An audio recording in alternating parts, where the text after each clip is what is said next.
And welcome everybody to Wednesday night racing action here with the Vigilante Racing Series, coming at you live from a dark Daytona International Speedway. We're here for 100 laps under the lights in these awesome trucks that these guys have been running all season long, and man, we're in for a great show as always.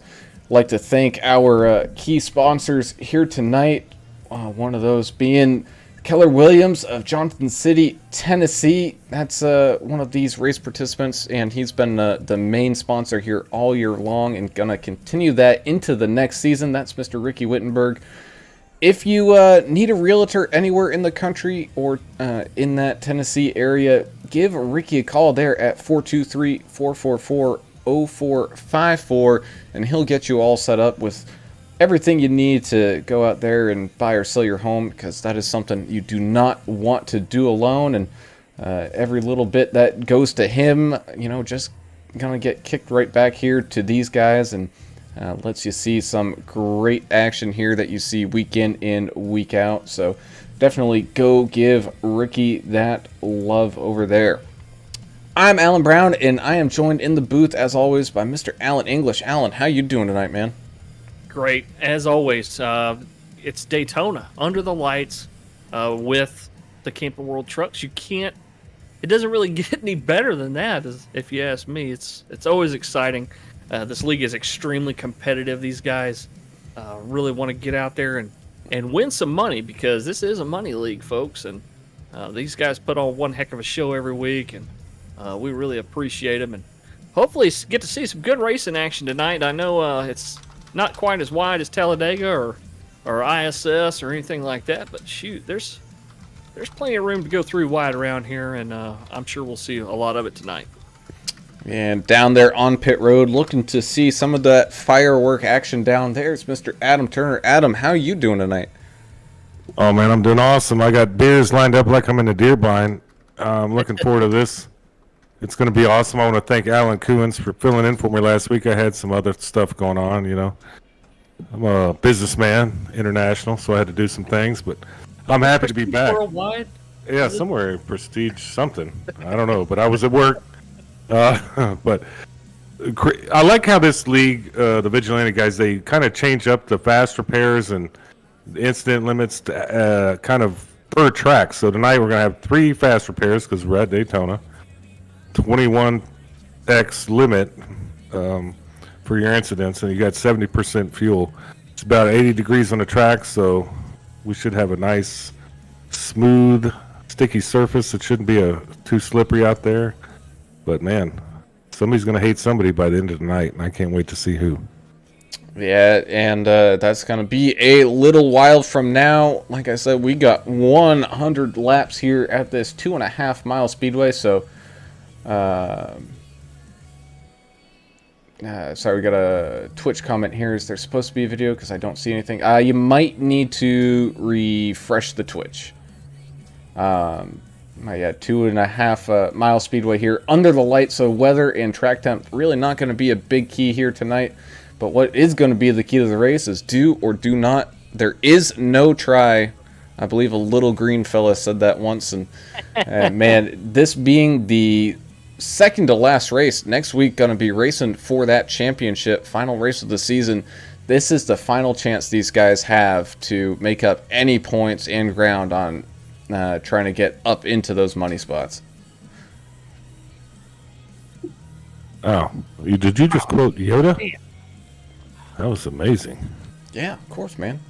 I love Yoda. That little guy is something else. Did we get our switches and twitches figured out? I don't know what the hell's going on with the computers these days. Yep, looks like that figured it out. Awesome, man. Yeah, these guys are in for a battle. Teammates here are going to be key. I know when I used to do this stuff. I'm retired now, but you have to hang out with your teammates and try to make your way to the front. I don't know what y'all think about that, but you also have to be very, very patient. Yeah, we've seen time and time again with restrictor plate racing.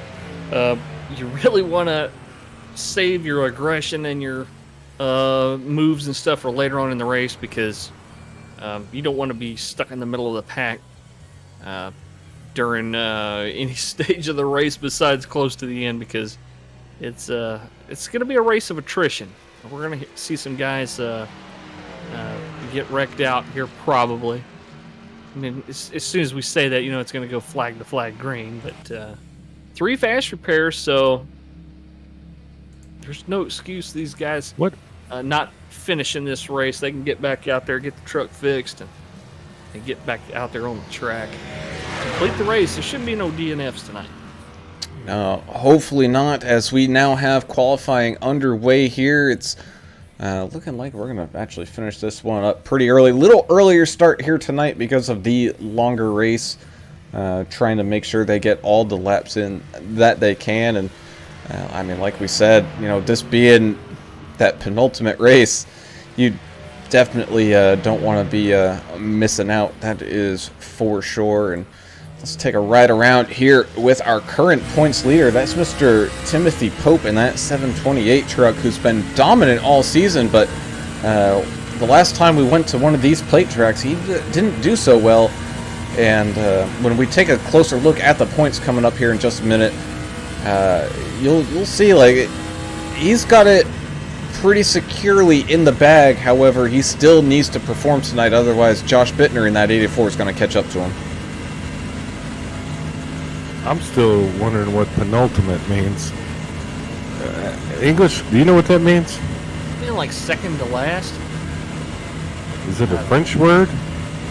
I don't know. I like it. It sounds really professional.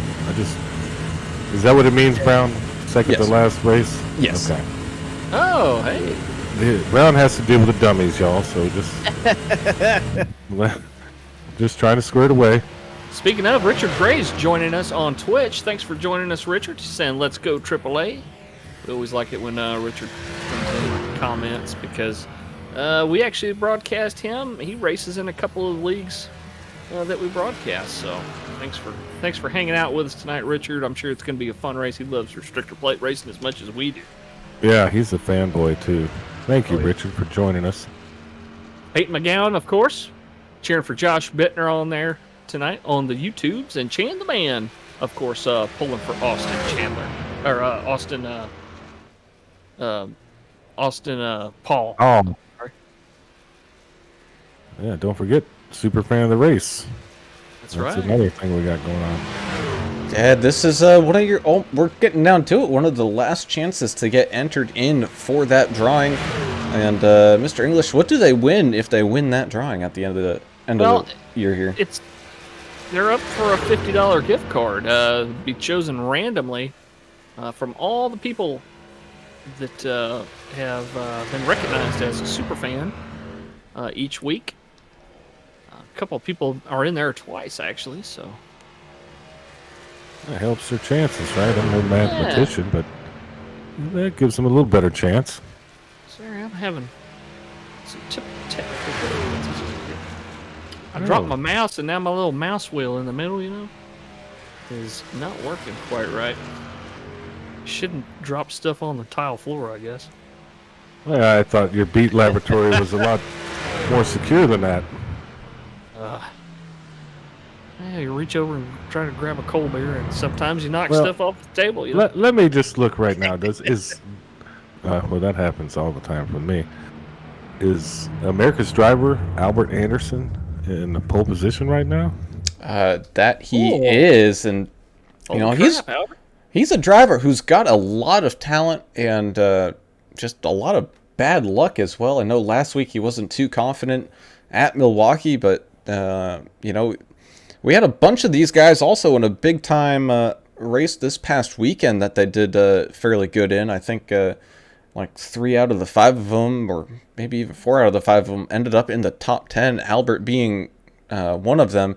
Speaking of which, the Vigilante Report podcast over on SoundCloud, you can go look that one up to get some of those inside details about the Vigilante Racing League that you wouldn't get otherwise. And man, it is a good listen. And especially this past week, it had Josh Bittner, it had Albert Anderson, and it had Jeremiah Burke on there. And man, it's if you ever need a good story to get a good laugh to, man, Albert, he's chock full of them. Yeah, he's got a bunch of good stories, and Ricky Wittenberg not on the report this week, is feeling a little bit under the weather, so here's to hoping you get better there, Ricky. We see that you're on the grid tonight, so we just hope you continue to feel better and get back to your normal self. In fifth position right now. I think he's doing A-okay, it looks like. I guess at some point we'll talk about this Teespring thing they got going on. You can buy merchandise, really cool stuff. You can buy a AAA mug. Vigilante Racing. They got this thing going on. Yeah, promo code out right now as well. If you go to the Vigilante store, the VRL store on Teespring, and you use the promo code, I'm pulling it up. The promo code Super10. That's all capital letters and no spaces. Super10 saves you 10% on your order. So go to Teespring. I think it's just called Spring, not Spring.com now. I think. Correct me if I'm wrong, but yeah, go to Spring, go to the VRL store, check out all the merchandise. They got a lot of cool shirts and stuff on there that they're adding new items all the time. So even if you've been there this week, go back and check it out again today. There's new stuff on there. And all that goes back to support the league. So yeah, get you some AAA swag as well. Support your local dumb broadcasters. Dumb? Who's dumb? I'm talking about myself. Oh, okay. And you, not Brown. Oh man. Sorry. Well, it looks like we're starting to grid up here, so let's head on through and tell everybody where their favorite driver is going to start this one off. And America's driver, the number 12, Albert Anderson, winning pole here tonight with Mike Adamson just missing out there, but he's going to be starting outside on that front row. Oh, that's his teammate, yeah. Yeah, so got teammates up at the front there. You got the 33 of Jess Vaught coming off of his first win of the season last week at Milwaukee, looking to continue that momentum here. Going to be starting in third with the 020 of Simon the Cobra Sregis. We don't normally see him up here whatsoever, but he qualified fourth, so great starting position for Simon here today. The 55 of Ricky Wittenberg will be starting here fifth, with the 728 of Timothy Pope in sixth. In seventh, we got Jeremiah Burke with Kelly Keel in the 01 starting eighth.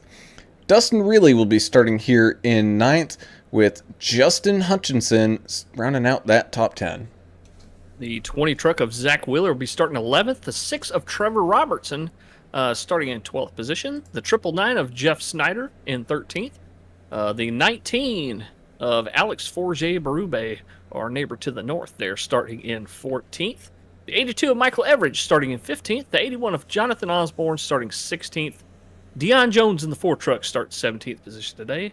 18th position, the 84 truck of Josh Bittner. Austin Paul in that 3 machine starting 19th. And rounding out your top 20, the 63 of Ox, Joshua Oxendine starting 20th.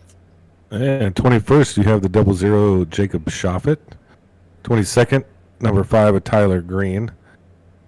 Number 17 truck, Brian Jablonski, 23rd position. Number 28, George Rincon, and 24th. 14 of John Herzig, 25th. Jack Dixon in the 07 truck, 26th.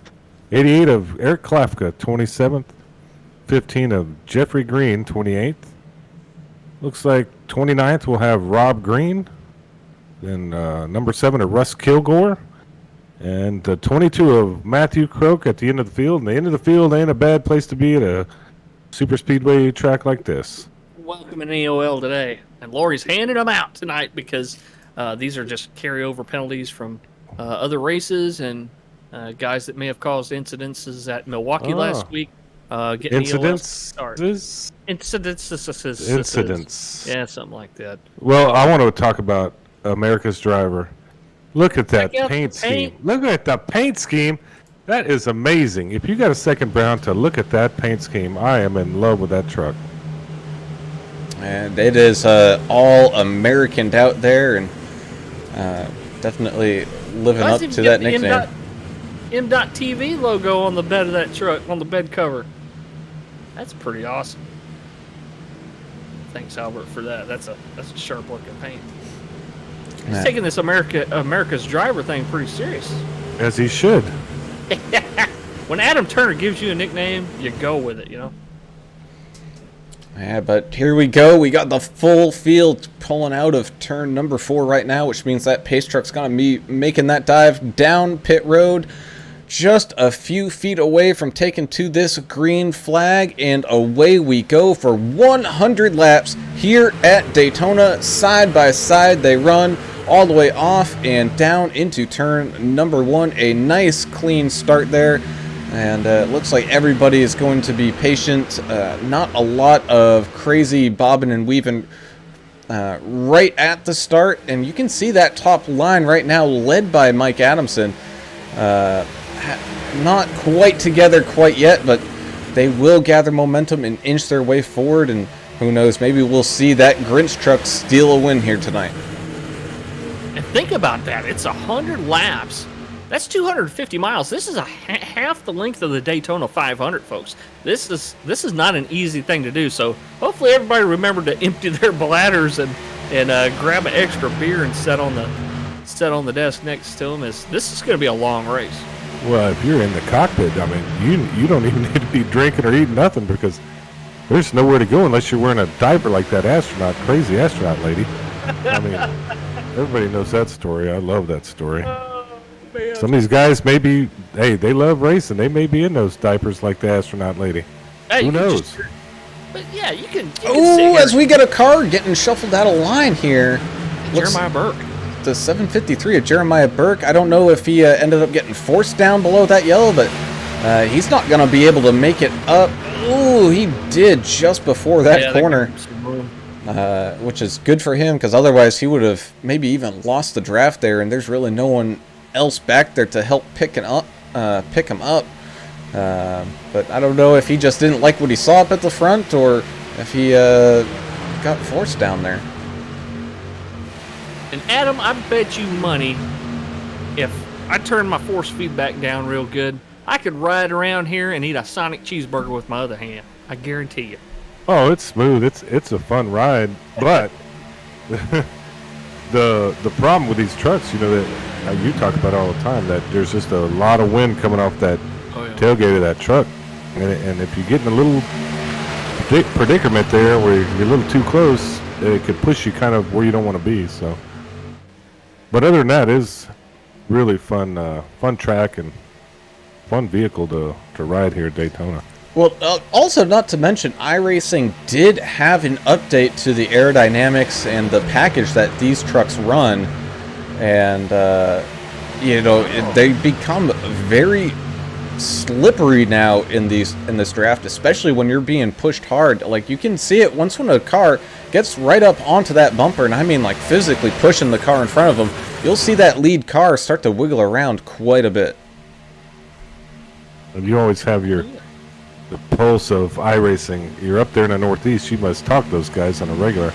I need to talk to them and tell them, keep it the way it was. That thing was pretty cool, how it ran before.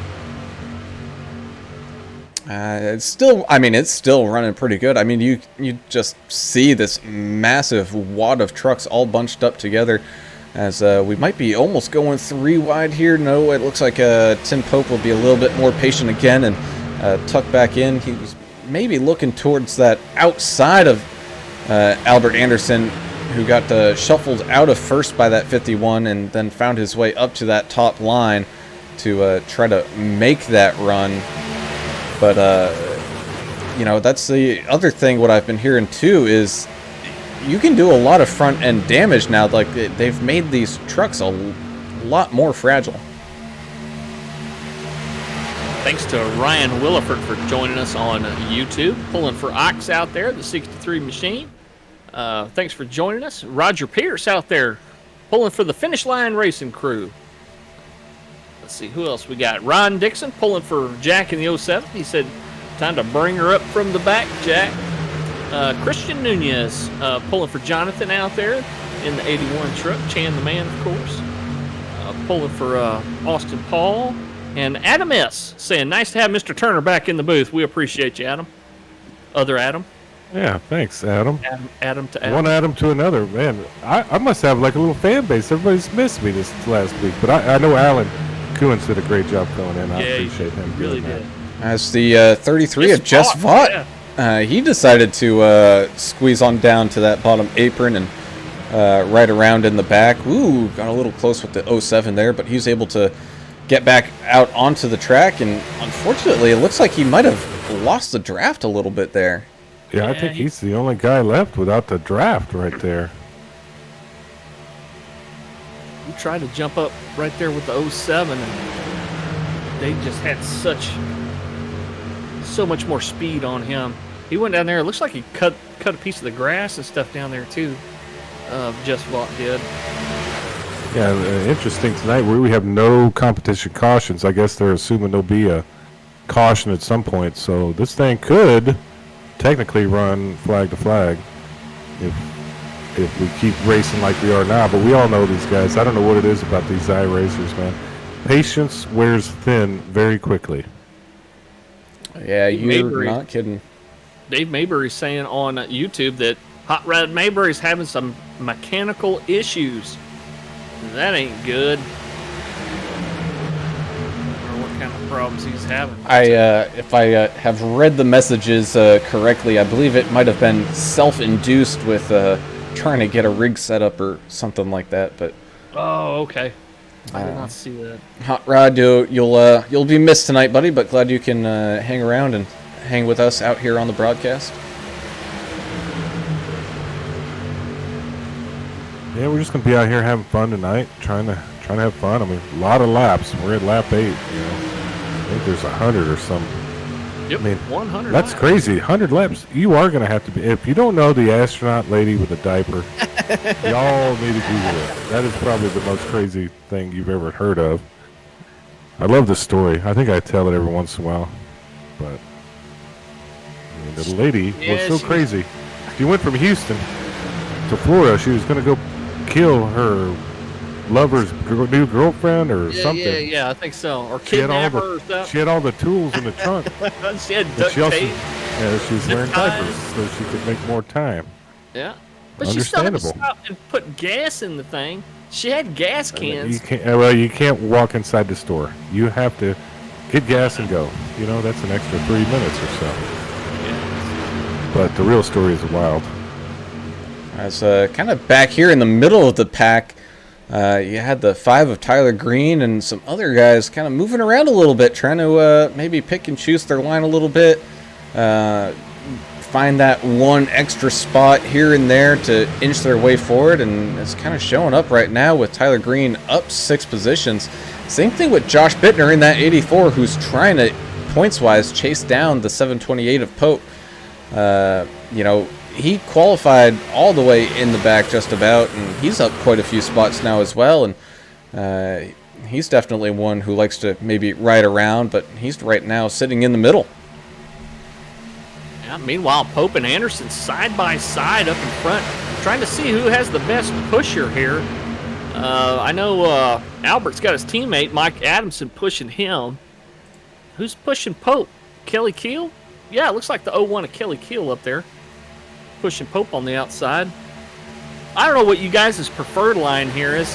I know if you get enough trucks together, single file on the outside, it's supposed to be faster, but Daytona, I love the inside line. I love just hugging that yellow line as much as I can. Yeah, I think it's easier to keep it straight on the bottom just because of that yellow line.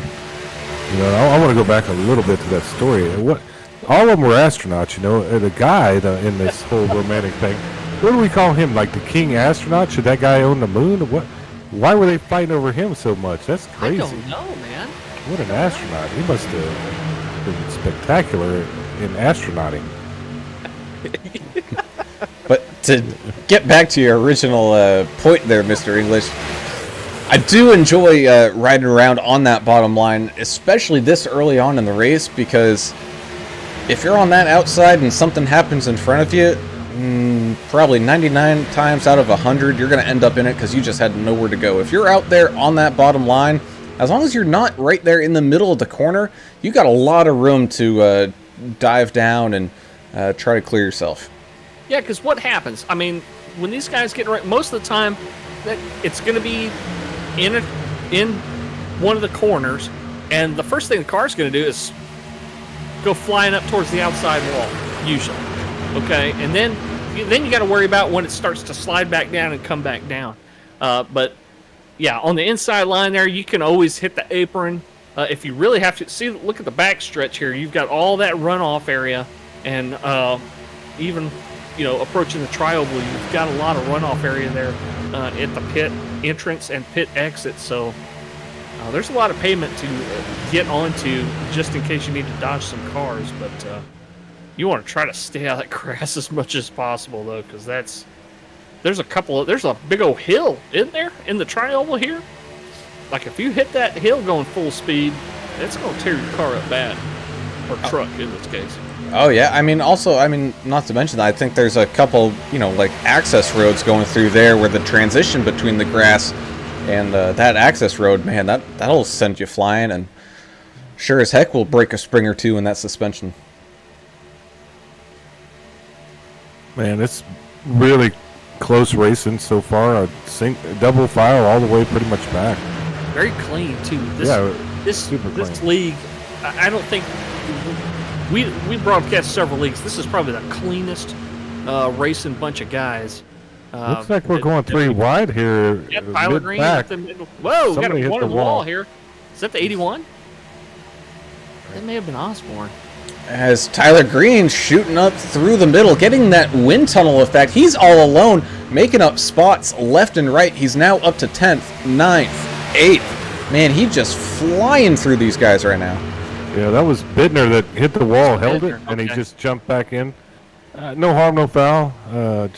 He did the right thing. He held it into the wall. That's what you want to do here, so you don't come down and dump everyone. Tyler's still doing it. Side draft the inside, then side draft the outside. Moving up the middle. Look at him. He's in the 3rd row. Yeah, he's aggressive. He always has been since we've been watching these guys. I'll tell you what, I'm not sure they're going to give him much room up here in the first couple of rows. Oh, yeah. Oh, as we got cars going around. Big wreck. Got the 5 going around, and we got some cars on the outside going all crazy as well, as Timothy Pope gets involved. And I think we actually ended up having 2 wrecks during that whole situation, and a whole bunch of people getting caught up in that. Even Tim Pope's wrecked. Yeah, we're going to have to take a look back at that one. That wasn't the smartest move on the number 5, let's just be honest. Well, they're calling him out. They're very upset with him on the radio right now.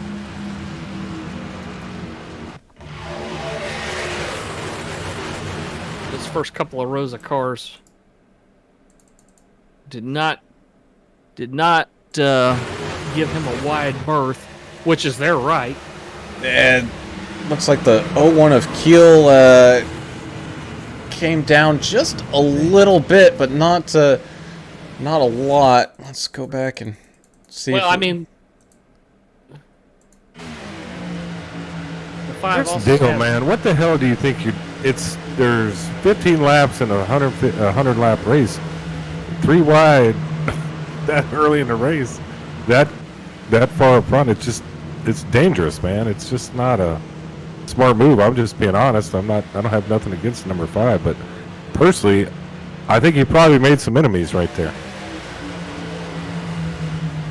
Some tore up trucks out there, but these guys got fast repairs. They'll go out there and get it fixed and bring it back out on the track. This is going to really shake up the standings. You got Albert Anderson out there with his teammate. Is going to be right beside him on the restart. We'll see if there's any kind of strategy. Let's see. Looks like they're coming down pit road.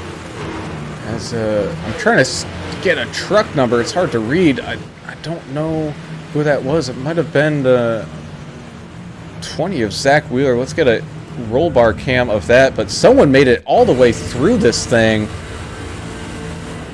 somehow unscathed. Oh man. Oh, get by it. Yep.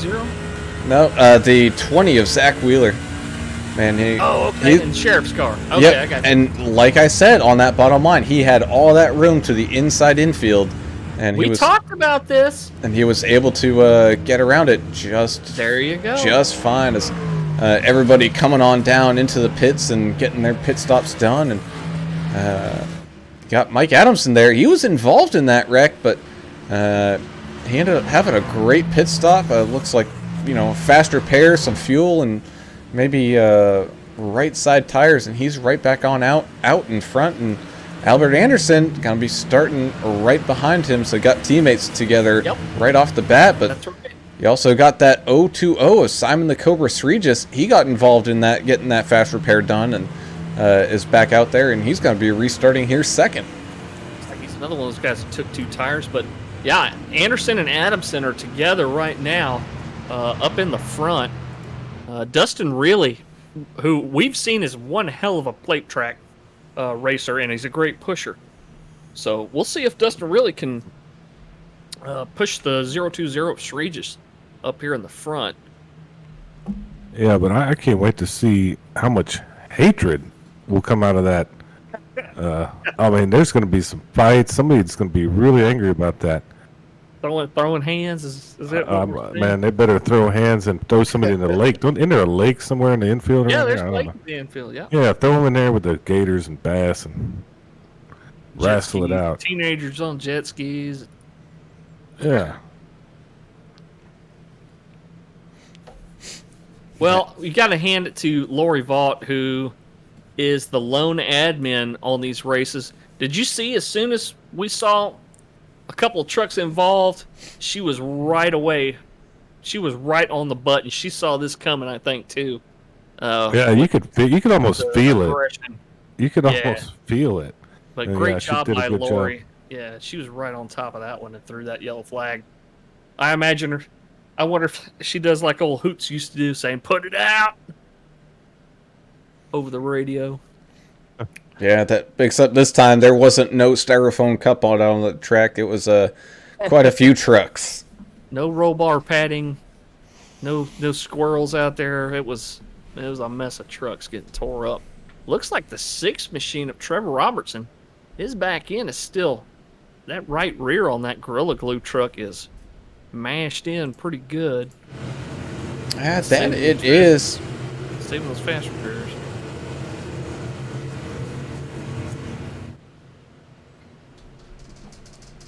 But yeah, definitely saving that fast repair, especially with how early this is. If he's confident that his truck's going to be able to maintain speed and stay in the draft. I mean, even if he falls through the field and ends up in the back, but able to hang on with the draft, man, it's not a bad position. As we're going to get ready to go back to green flag racing here as the pace truck peels off down to pit road. You got Mike Adamson and Simon the Cobra Regis out in front, down across the line. Green flag racing here again at Daytona. Side by side we go. Off down into turn number 1. Got a few people maybe changing up lanes just a little bit, trying to, try to pick their lane that they think is going to go the furthest and stay the most together. And here we go once again. Oh, man, that was close from the 999 of Jess Snyder. Oh, man. Looks like the 21 of Justin Hutchinson making his way to the back. He doesn't want to be up in front right now. So which line looks more organized to you guys? It looks like up near the front, it's the inside line. The outside line's got 3 trucks that are staying pretty close. Let's see if they can build some momentum coming around the tri-oval and into 1 and 2. Yeah, I think we talked about this yesterday on another broadcast. You really only need 2 or 3 trucks to make some ground up, but you have to be very organized. And yep. Looks like the 4th truck is coming up on the outside lane, and they're going to try to help them out here. We saw a couple of tandem truck groups last night at iRacing Super Speedway that were really able to do amazing things with just 2 trucks. So, well, and I mean, not only that, right? But like as much as we're gonna say, the 5 might have been a little too aggressive there and whatnot, but still all alone. He was able to shoot up through that field, just was putting the truck in the right spot at the right place. Albeit, it was shooting up the middle, so he got some luck from that. And, but at the same time, it's, it's how this draft package works. You got to find that airflow and get those RPMs up that extra 100, 200 RPMs. Now you're flying.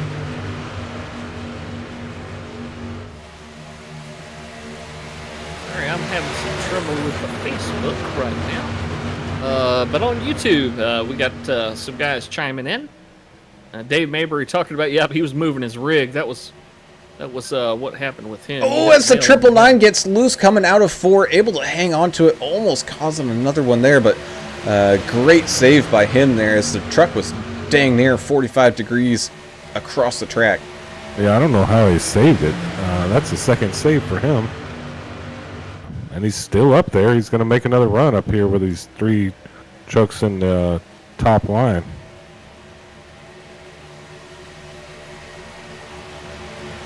Why, but I can't see any comments on Facebook. Well, I probably was banned from Facebook for some of my commentary the other night. I'm sorry.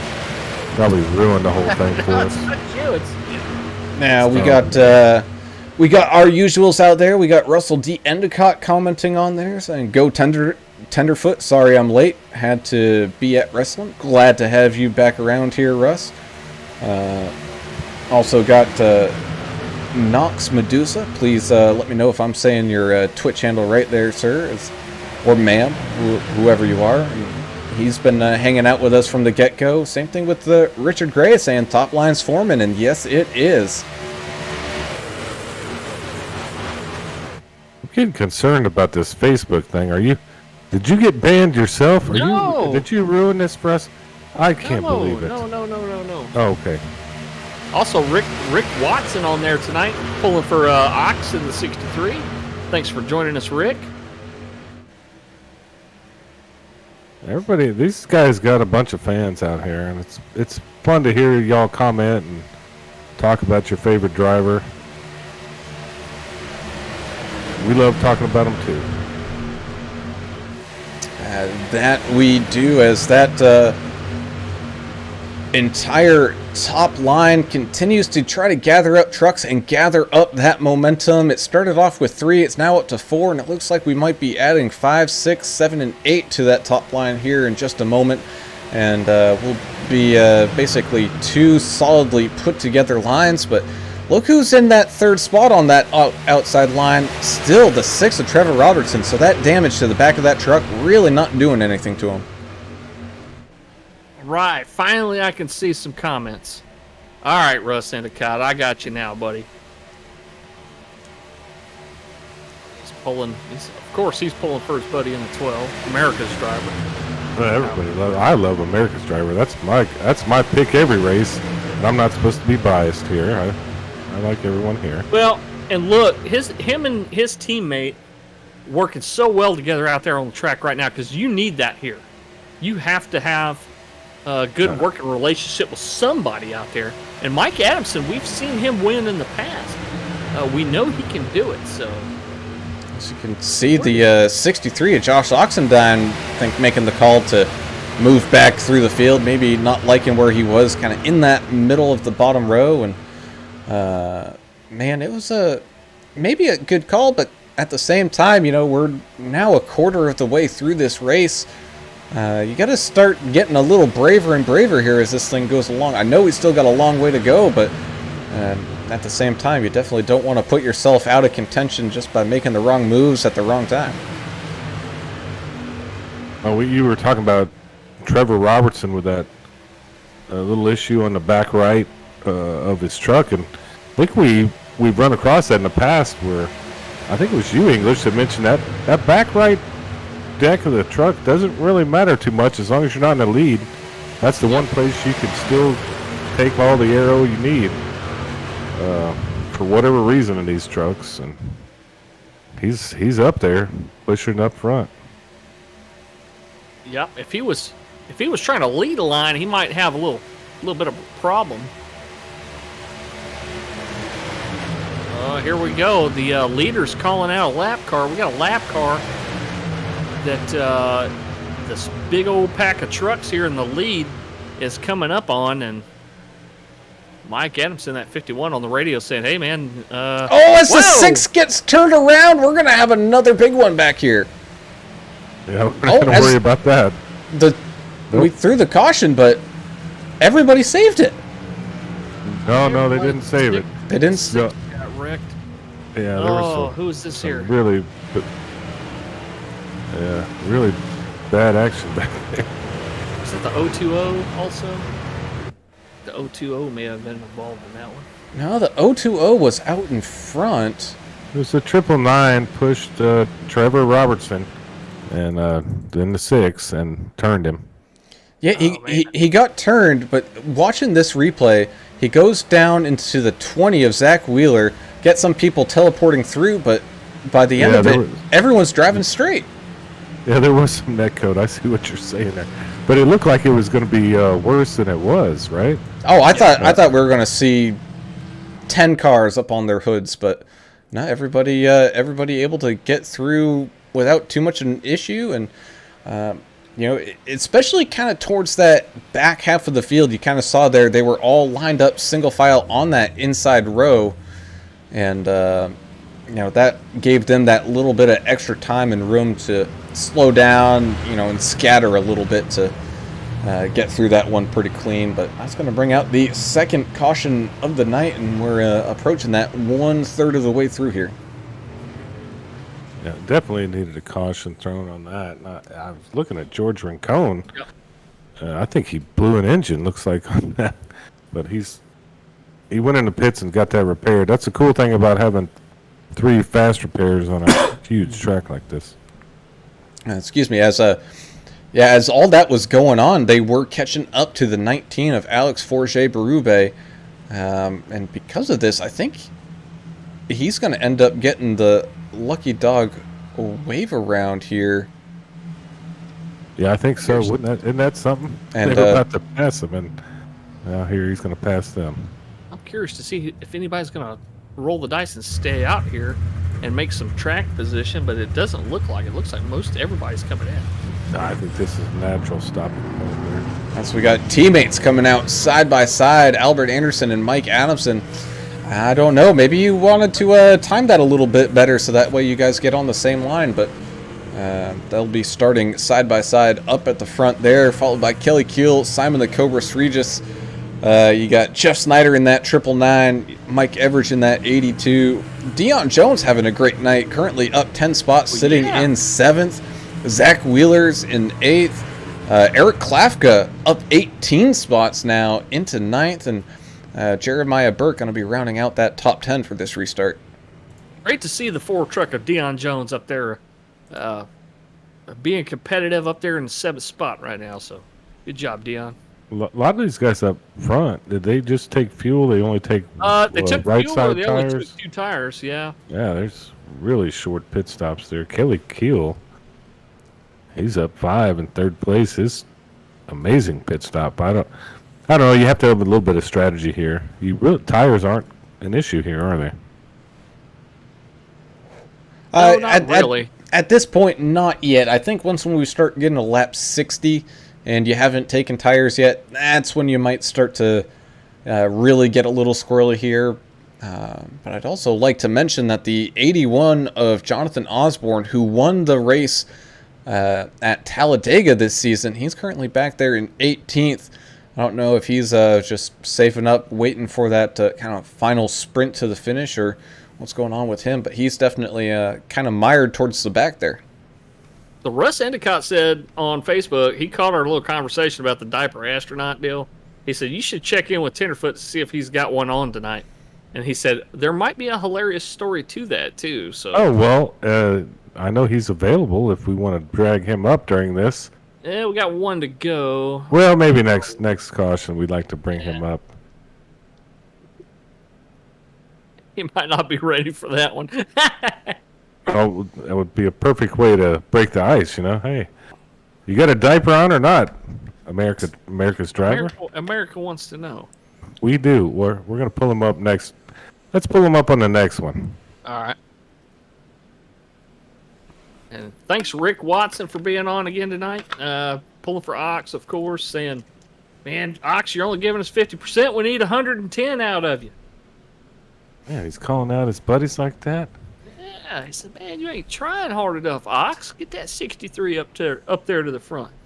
He's got plenty of time. Plenty of time. Yeah. We have a few laps to go, don't we? He's still on the lead lap, which is great. I mean, even with that, I think just about everybody is on that lead lap. I think, everybody who is currently running, which is 30 trucks, they're all out there lead lap still. So not looking too bad. But here we go. Pace car coming down pit lane, taking to this restart once again. Albert Anderson and Mike Adamson went side by side, but Albert getting a great jump and a great push by the 01 of Kelly Keel. So that's going to separate the teammates a little bit. Even if the 51 wanted to move down, he still can't, as the 999 now filters on up. So that top line struggling to get going here as Simon the Cobra Regis makes a dive down into that bottom line. Boy, his paint scheme is crazy. You can't miss him out there on the track. A lot of shuffling around here.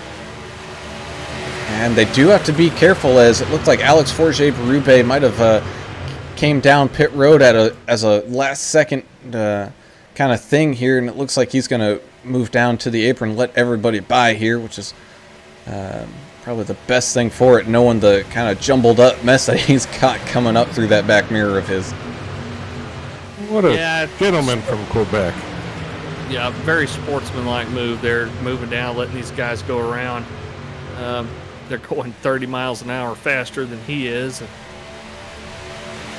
Forget-Berube, he's one of those guys that if he gets back on this lead lap, he'll be one of the contenders. I'd like to talk to him. Hopefully he wins the random draw about this Canadian fighting's going on. Apparently the Canadians have had enough of the restrictions, and they're fighting in the streets. Fighting each other? No, they're fighting the authorities. They've had enough of the lockdowns. They don't want to. They're tired. They just want to have a regular life like the rest, like we all do. They're revolting, apparently. I want to verify if this is true or not. It's too cold to be out fighting in the street, man. Not when there's freedoms at stake. Yeah, that's true. I mean, it's 70-something degrees down here, and there's not a whole lot of fighting. Well, not on my side of the river. There's a bunch of fighting going on the other side. That's of the a different fight on that side of the river. But it's about 70 here with about 70-mile-an-hour winds as well. Ooh, y'all sending us that? So yeah, it's coming your way, boss. I think we're getting some rain tomorrow, maybe. Well, here comes that outside line. They got a pretty good little run going. And then, of course, Adamson jumps up in front of the outside line. The moment Michael Everidge and Klafka. Sorry, bud. I was just going to say, the moment he was waiting for, we saw him kind of up there and then back down, up there and then back down, trying to get that top line to get all caught up to maybe make a run here, because they started quite a ways back as everyone decided, you know what, maybe the bottom line is where I want to be, and really nothing forming up, but it's slowly coming together. I think the 82 now is going to try to get that 51 back up towards the front. He's got the 88 of Eric Klafka right there behind him as well, but this is definitely a case where you got to be careful about pushing the pusher.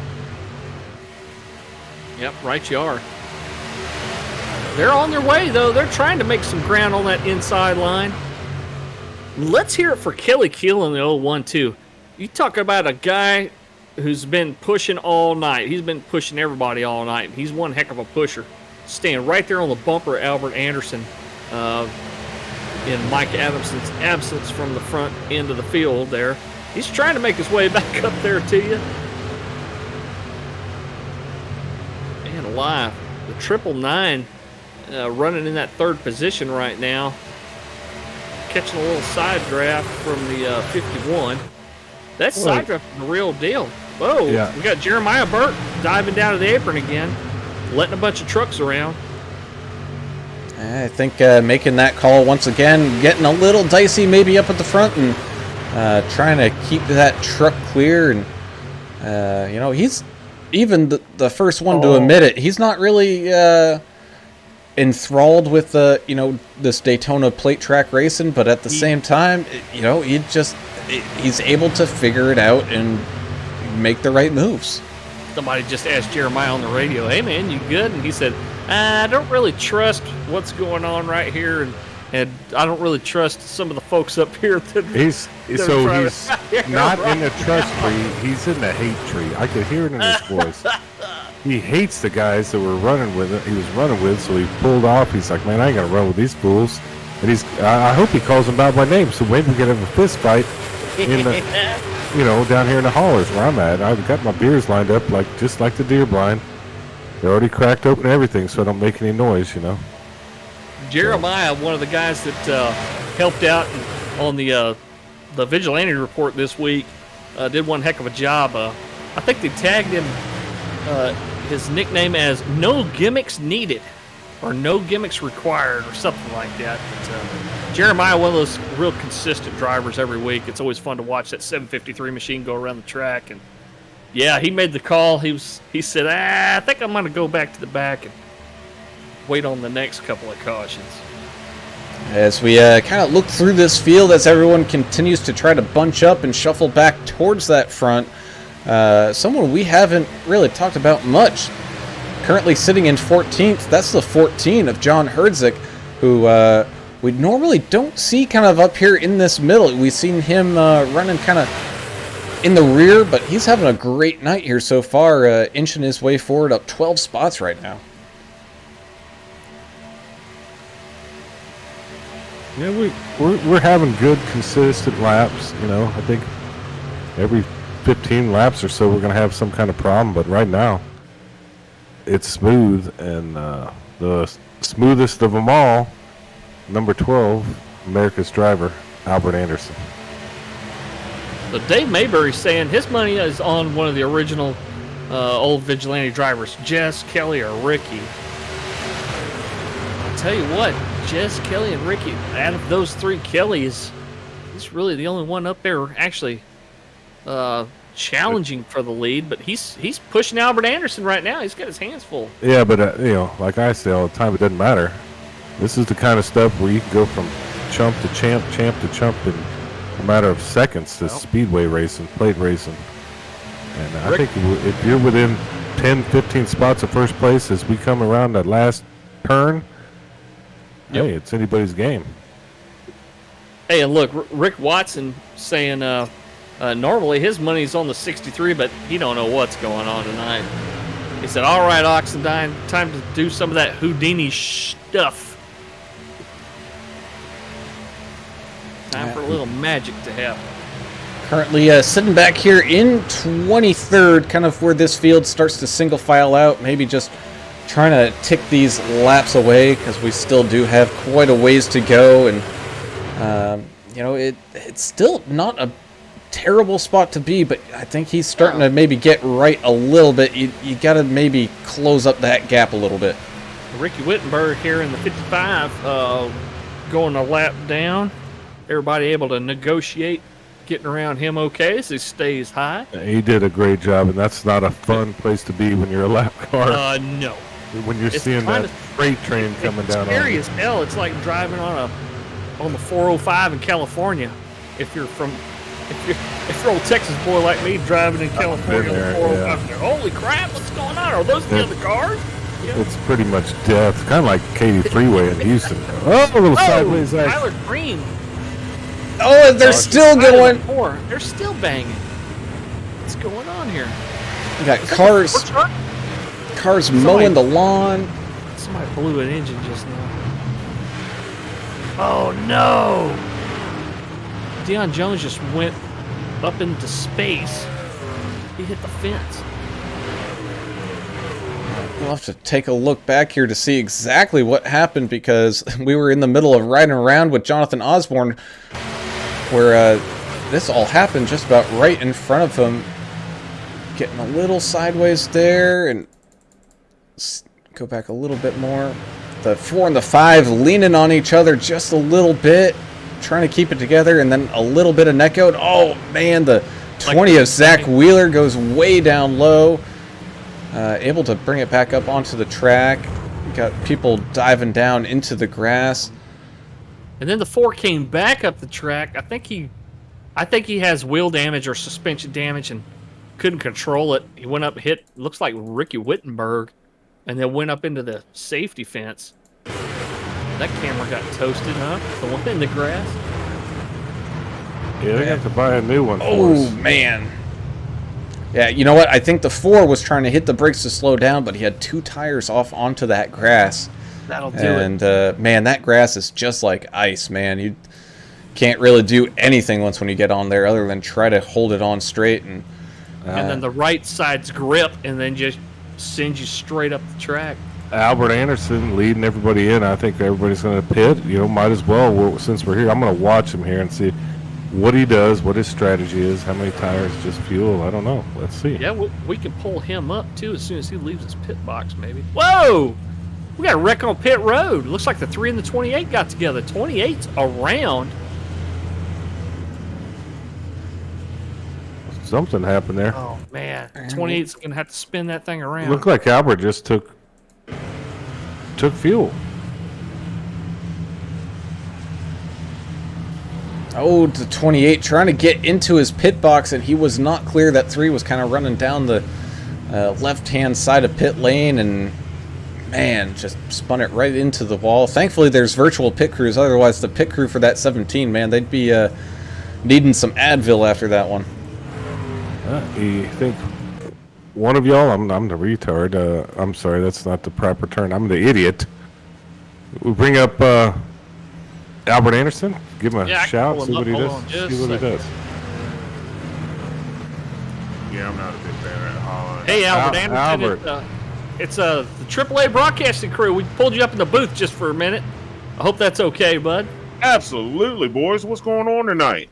Oh, man, it's a whole lot going on out there on the track with you. It looks like I see you up there with Adamson again, but Kelly Keel, he's one heck of a pusher, isn't he?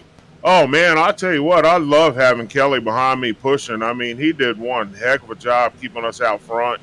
My teammate, Mike Adamson, was on the outside. He had somebody pushing him. They couldn't quite get organized up there, and that allowed me to keep and maintain the lead. But if Kelly can get behind me again, that'd be great. Yeah, I mean, you're having a hell of a run. Really fun to watch. Really dumb question, real quick, because we had a little story about some astronauts wearing diapers. Are you not wearing a diaper right now in a 100-lap race? Russ Endicott. You can lie. You can lie. You can tell the truth. I don't care. I just want an answer. I'm not wearing diapers tonight, but I could probably use a pair. Check back with me around lap 75. Okay. And I might have a pair of Huggies on by then. All right, cool. Hey, good luck to you. Awesome race so far. All right, thanks, guys. We'll talk to you soon. Figure out where to put him back into Limitless. All right. Got him. That was pretty entertaining. Albert's always entertaining, America's driver. At that he is, as looks like Albert Anderson, Mr. Pops, just getting home and tuning in and saying, "Go Albert!" Yeah, he's having a great run there. He's been out front, man. He started on the pole. I don't think he's lost the lead not one time. He's just super smooth. It's like he's very comfortable in the front. That's Yeah, he's comfortable. all you can say. Like me, if I was in front, I'd be nervous and I'd just You're let wrecked, somebody go. Yeah, let y'all by. But he looks very confident out there right now. And the 51 out there on the outside, pretty confident as well. Check out Simon the Cobra Regis is going to be pushing the 51. It looks like we're going green. Yeah, that we are. Pace car back down pit road. Green flag once again here at Daytona. Side by side they run off, down, and into turn number 1. You got that 01 of Kelly Keel pushing that 12 here again. Man, he is all over that bumper. Don't let that little gap that you saw confuse you, man. That's getting mighty close, as Mike Adamson still on that outside line, trying to get that thing grouped up together to keep this run alive. And, on these restarts, we've seen it time and time again, that outside, man, it struggles to get going. It does, but if they get organized, they can keep up with the inside line. They really can. Albert Anderson's pop saying, I changed his diapers when he was a baby. I do not want to do that again. That's funny. That's some good stuff. Oh, man, we get some laughs in. Yeah, I'm tickled, man. I can't even proceed. Take it away, Brown. Peyton McGowan says, Josh Bittner needs to design some custom diapers to put up on the online Teespring store. That would be awesome. Yes, I agree. With Adult everybody's diapers, number on it, you know? Oh, man. Wouldn't that be cool? Buy some diapers with AAA broadcasting on it. That'd be sweet. Oh, my God. Where do we go sometimes? Yeah, Huggies, the proud sponsor of the Vigilante Racing Series. I can just see it now. If they'll pay the bills, let's do it. Hey, if we get Depends to pay some bills. Yeah, I think it's Depends. I'll make a Huggies is phone for the call or children. two. Yeah. We need the adult sizes. You figure out what kind that astronaut was using. I don't know, but it was probably the astronaut grade one. You know, they use those out in space, too. Yeah, so she probably knew what she was doing. And look at this, the 37 of Dustin Really up there now leading that outside line. We haven't seen him up front just about all race long, and finally making it kind of to that area. We've seen him in a couple of these specialty races that they've been doing a couple of these weekends. He's been very good at these plate tracks, so he's definitely one to watch out for. And he was one of those guys that Josh Bittner during the Vigilante Report podcast this week talked about. He said, man, watch out for that 37. Dustin really can get up there and make stuff happen at plate tracks. He's smooth. He's smooth as butter out there.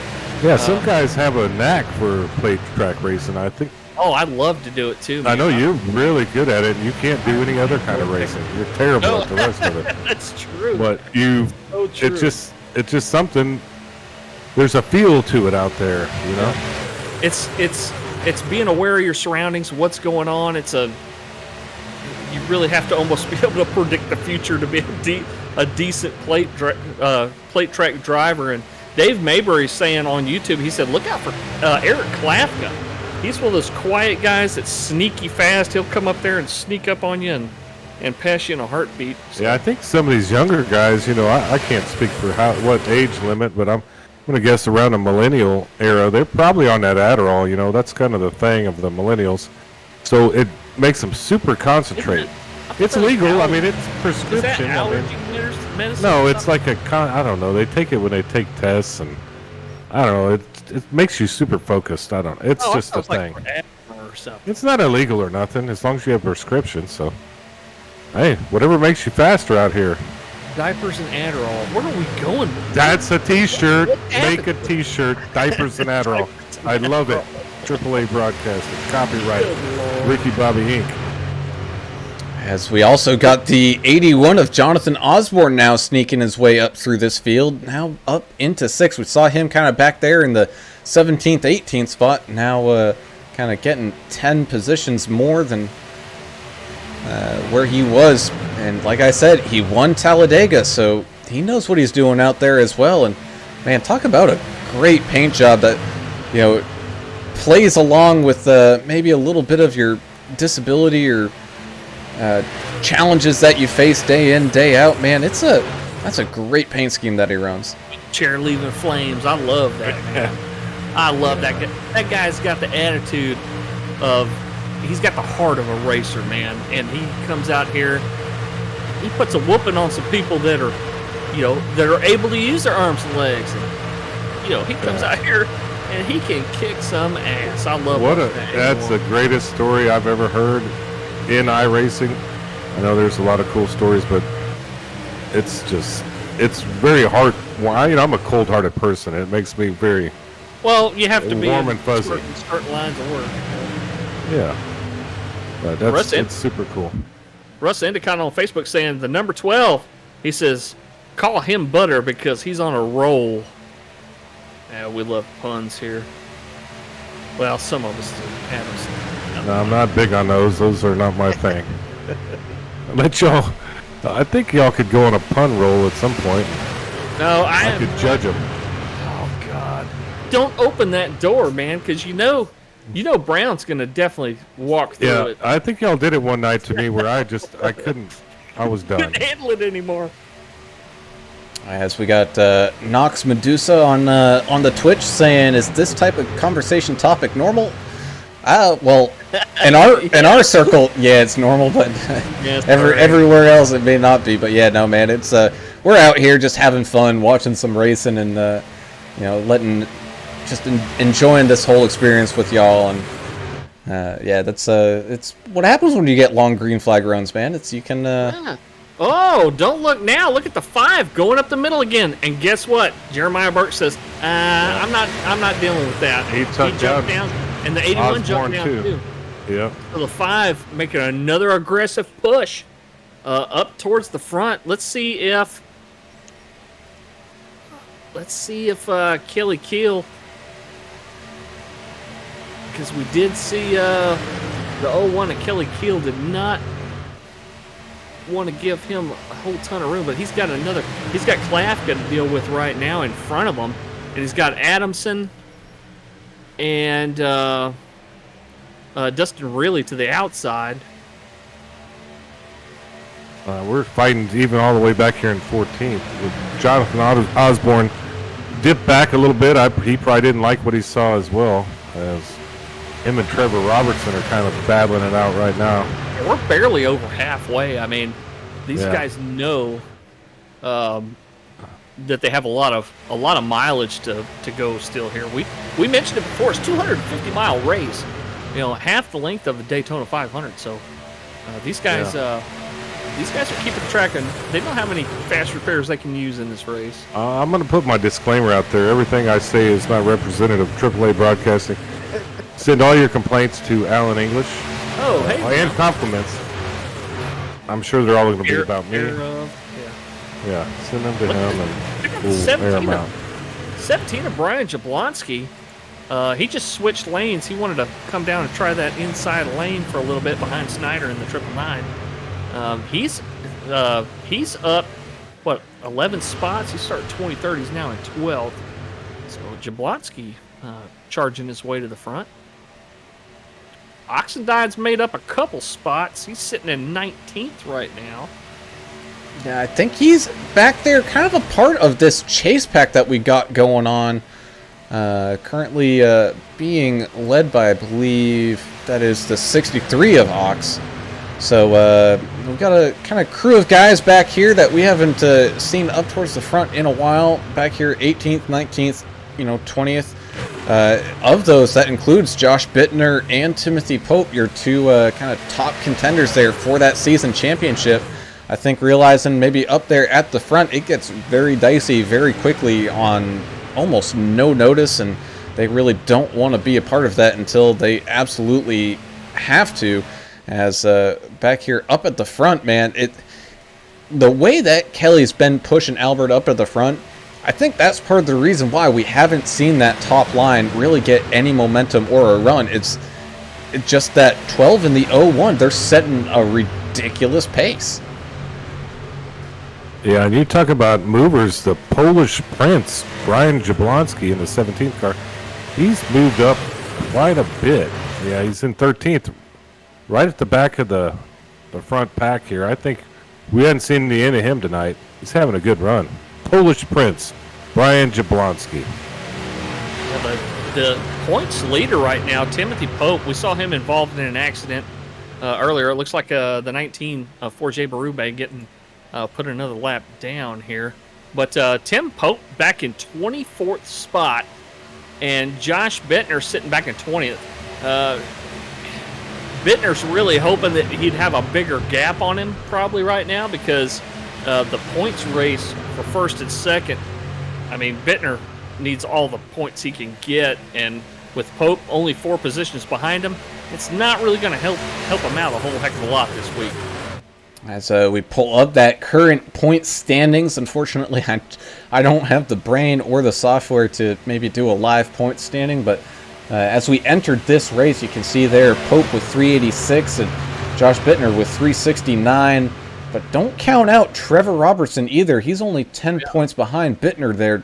at 359. Same thing with Jeremiah Burke sitting at 353.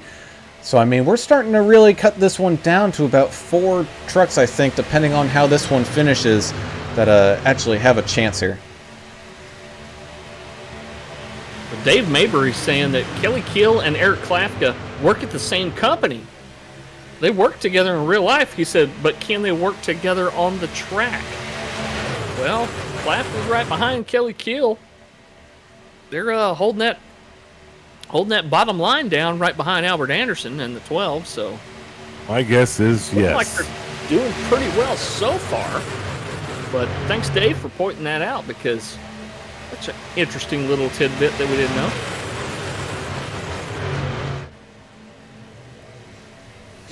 As these guys come through that exit of turn 4 onto this kind of tri-oval area and across the line onto lap 58. So we're definitely over that halfway mark now. And the last time we saw these guys pit was back on lap 41. So we're approaching that 20 lap marks of green flag racing here. My question to you guys is how much fuel do you think these guys have, and when do you think pit stops are going to start to come into play? You think right around that 25 to 30 mark? Maybe. I know that Russ Endicott was saying that, you're 40 to go. You're probably going to see a bunch of guys probably trying to come down. That's kind of where he thought the magic number might be. He also says that, Tenderfoot, if you win this thing, I'm going to have to call in tomorrow because there's no way I'm staying sober. So. But Dustin really up there right now, assuming the lead, at least for now. Jumped down in front of Albert Anderson on that inside line. Adamson's going to probably try to do everything he can to help his teammate. But he looks like he just put a little side draft on Albert, so I don't know. Yeah, and I think part of that reason why... as we got... And that's what I was talking about earlier with that new update. Just that little bit of a push there from Albert. And it wasn't that hard of a push. He was being pretty gentle with that thing. It will move these trucks at least a lane, if not more, as here we go. People coming down pit road as the 88 gets... Coming into the pits. Kind of... Come on, Klafka. Oh, damn good save by the 88. Yeah, thankfully, having all that room there. But yeah, we have a good chunk of people now starting that pit row rotation as the 12 and the 51 now finally get back up together. Somebody ended up in the grass in the tryover. 7 of Russ Kilgore, just bad luck, it looked like. He was in the grass, man. Mowing the grass. Yeah, he was on the lead lap, too. Well, green flag pit stops have started. We didn't really think we'd see a lot of green flag pitting today, but I love seeing it, though. It's great. Here comes Adamson. Osborne, there's going to be some guys coming down here. Yeah, got another group of 4. So that's going to give the lead to the 82 of Mike Everidge with Trevor Robertson sitting there in second. Simon the Cobra Regis third. Jeff Green currently sitting there in fourth. Jeff having a great run. We haven't seen Jeff running this good in a little bit. Oh! Sideways, cars are sideways. Stand down below the racing surface. We're staying green here. Well, that was a little dicey, wasn't it? Yeah, Tim Pope, man, that killed his lap. Yeah, and there was some complaining because there was no yellow thrown there. Well, I mean, it was 2 trucks involved, it looked like. One of them saved it, and one of them spun down below the racing surface.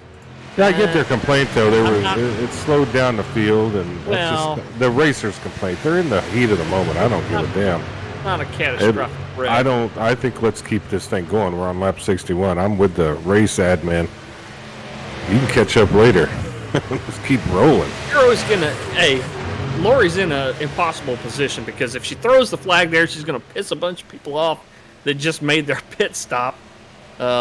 If she doesn't throw it, she's gonna make mad the couple of guys that were involved in the wreck. So that's just one of those things you can't really win. Whoa! And the 5 got a little help from behind by the 999. The 5's up in the outside wall scraping it. able to save it, though. Yeah, that he is, as we get more cars coming down into pit road. And here comes the 5 down to pit road here. It's, the 19 of Forge Baruba getting some laps back here the hard way. Yeah, he's got a lot of work to do, but if there's anybody that can do it out here, it's our French-Canadian buddy up there.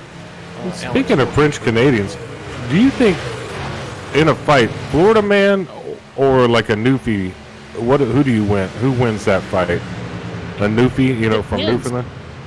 Well, it depends. I mean, what kind of things were consumed during the day? Well, I mean, your standard. I mean, it's meth and alcohol in Florida. I'm assuming cocaine and alcohol in Newfoundland. I don't know. Oh, And there's alligators involved, probably. It depends on where the match is, right? yeah, there's Where's the definitely fight? home field advantage.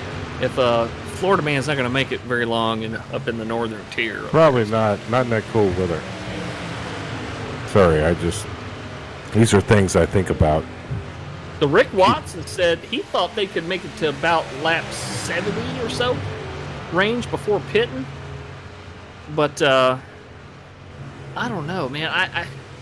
I think you're going to stay out until guys around you are starting to pit, and then that's going to start making you worry.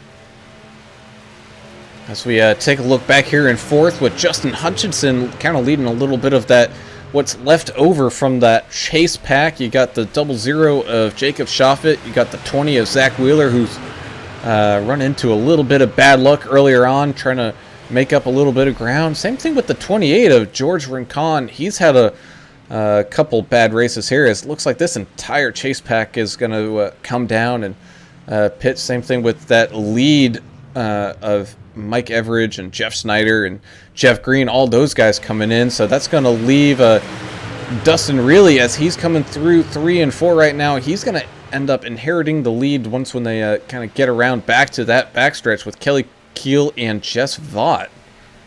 We do a lot of talk about paints on here. Check out the 07 Jack Dixon in the Jack Daniels 07, the old number 7. Love that paint job on that 07 truck. That's just sharp, man. The black and white together. Sweet. I love it. Yeah, everybody loves the old number 7, don't they? Oh, yeah.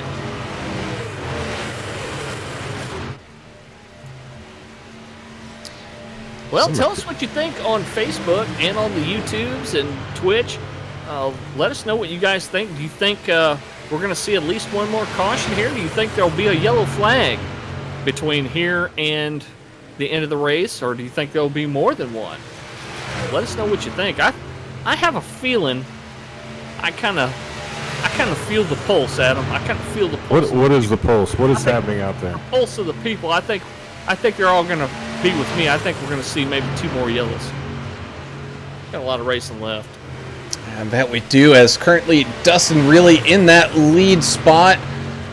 He has yet to pit. Same thing with Kelly Keel. He needs to pit. Jess Vaught has already come down back on lap 60, so he is good to go for a little while.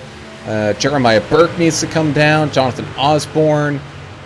He already came down. I don't know why it's showing lap 41, unless he missed his pit box, but I believe Jonathan already came down. Same thing with Albert Anderson there. He has come down with Mike Adamson, so we got a few guys up here that are yet to pit and a couple others that have already. Trevor Roberts saying, well, my contact with Simon on pit road apparently gave me 8 minutes of required repairs, and he had his fast repair unchecked. Oh, man. I've done that before. That. Yeah, we've all done that. I've seen that. I hate that for you, Trevor, because that's too bad. Being that far up in the points and having something like that happen, that's rough. Hate that for you, bud. Well, that's why it kind of sometimes pays to have like a real-life spotter and crew chief. And the good thing is, Trevor can still get out there and run. And whoa, big wreck! Oh, that's probably going to be a yellow. We got a bunch of trucks wrecking up here in turn 3. About 6 trucks involved. Yeah, there's the yellow. Yep. Laura just threw it, or just threw it. That is the yellow. So let's go and take a look back to see what happened here, as we had a whole group of cars involved in this one. Yeah, Trevor, if you stay in the race, you can still be eligible to pick up that random draw winner prize. But you got to be running at the end. Well, that was a checkup deal, was it not, Brown? So It looks like it. Checkup. Oh, yeah, the 07 just getting into the back of Oxendine there and tried to check up, but still got into the back of him pretty hard, and that caused that huge chain reaction of just truck after truck kind of going around there. It's hard to check up at about 195 miles an hour, you know? Oxendine's tailgate's caved in pretty good, but he's still out there. Still drivable, it looks like. I didn't hear any hatred, though. I'm still wishing I heard some anger out there, but yeah, these guys run well together. They have a lot of fun. Now, this is where it's going to get a little interesting, because you have a good 3/4 of the field already pitted, but, you know, like Dustin Reilly and Kelly Keel and Jeremiah Burke, they still need to come down at least once more, and this is going to give them, I think, enough fuel to make it to the end, whereas these guys that, you know, had just pitted back there on lap 60 and 61 and so forth, man, it's going to be a little tight. They might have to come down to top it off. Well, these cautions help that, though. You know, these guys are not burning much fuel under caution. And if they do like I do, I've got an ignition shut off button and a clutch. So if I'm under caution, especially at a super speedway, I'm going to catch up to the truck in front of me. I'm going to clutch in, shut that engine off, and then I immediately turn my ignition switch back on. And then once I start to get slowed down and get a gap in front of me, I just dump the clutch and let the engine start itself back up, catch up to the truck in front of me again, clutch in, shut it off, turn it back on, and repeat. You can save a ton of gas that way, I'm telling you. Yeah, there's all kinds of techniques you can use to save fuel in this iRacing genre. iRacing's a simulation, not a game. I think we all have established that at this point. And it's pretty cool how you can do it. Yeah, if you guys are interested in this iRacing, I mean, I highly suggest you just try it out. You know, there's plenty of free content out there. You could try it for a month. You know, and if you don't like it, you spent $10. Chalk it up to lesson learned. You know, it's not for you. You know, I definitely suggest getting a decent wheel and pedal setup. I raced for years with a setup that didn't even have a clutch pedal on it. There's assists and stuff for that you don't really need a clutch to race, but it definitely helps if you do. I'm telling you right now, but it's an interesting hobby. You know, a lot of people put a lot of money into it, but you don't have to. If you're interested in doing it, please check it out. It's especially with leagues like this, where you got people that'll help you out. They help out new drivers and with, you know, tips and stuff like that. It's find a good league that'll mentor new drivers, and it's a lot of fun. Yeah, it is, and who's giving us all this fun tonight is Keller Williams of Johnson City, Tennessee. Yep. Looked him up, Ricky Wittenberg. You can call him. It's you know this thing called Google. Just use it. You can find him. You can he can help you buy a house anywhere in the country, sell a house anywhere in the country, do all that kind of cool stuff. And D&D great race graphics, which he also puts together and paints a lot of these trucks.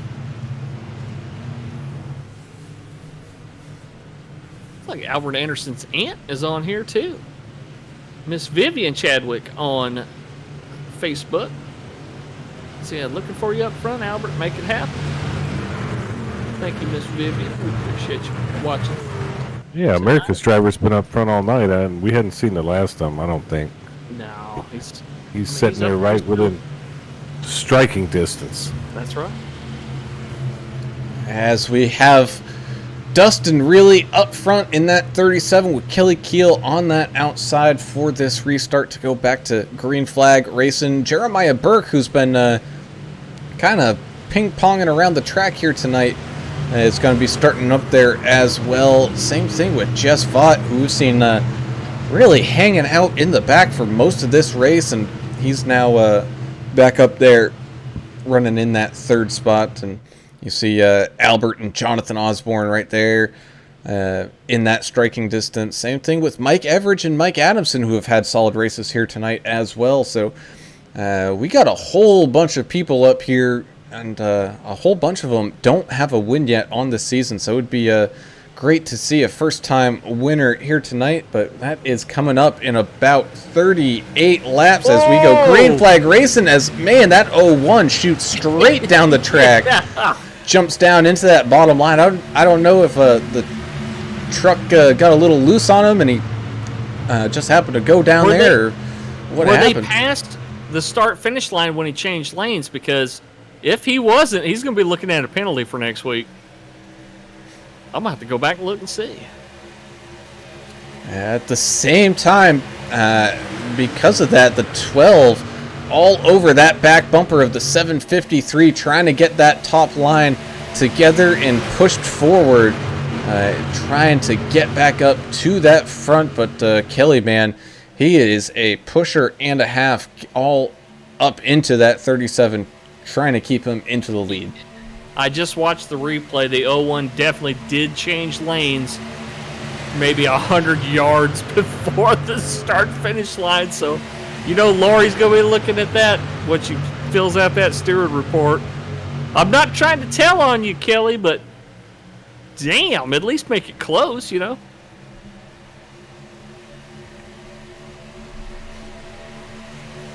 Well, here comes Jeremiah Burke with the 12 machine pushing him. Oh, as we got contact! And that's no! sends it up, and we're going to get another yellow here. Boy, that was terrible. Unfortunate. That The caught big up one. a bunch of guys. That caught up Jess. Oh, no. Yep. Burke saying over the radio, sorry, guys. You know, the 12 was pushing me real good until it wasn't going good anymore. It looks like he may have pushed him in the corner there. Yeah, let's double We've check. all been there.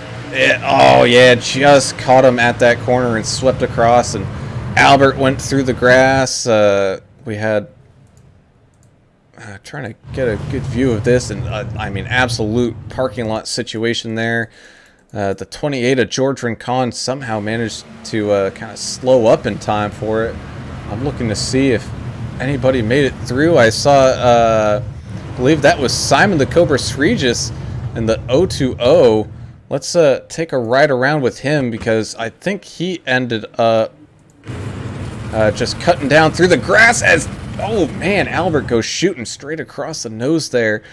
And he was able to get through. But yeah, that was you need all your fingers and toes, and maybe the person sitting next to you is to count up the cars that were involved in that one. So, here's the way I look at it. Adam, you can tell me if I'm wrong or not, but if you're pushing somebody real aggressive like that, and I mean, Anderson was doing a great job pushing Burke, but when you start to get out of shape with the truck in front of you, sometimes you do have to lift just a touch. I mean, you get out of the gas and get straight back in it, just to put some distance between you and that truck you're pushing. And it looks like Albert just, you know, he didn't want to lift, you know, and I've been in that situation too, where you don't want to give up any momentum.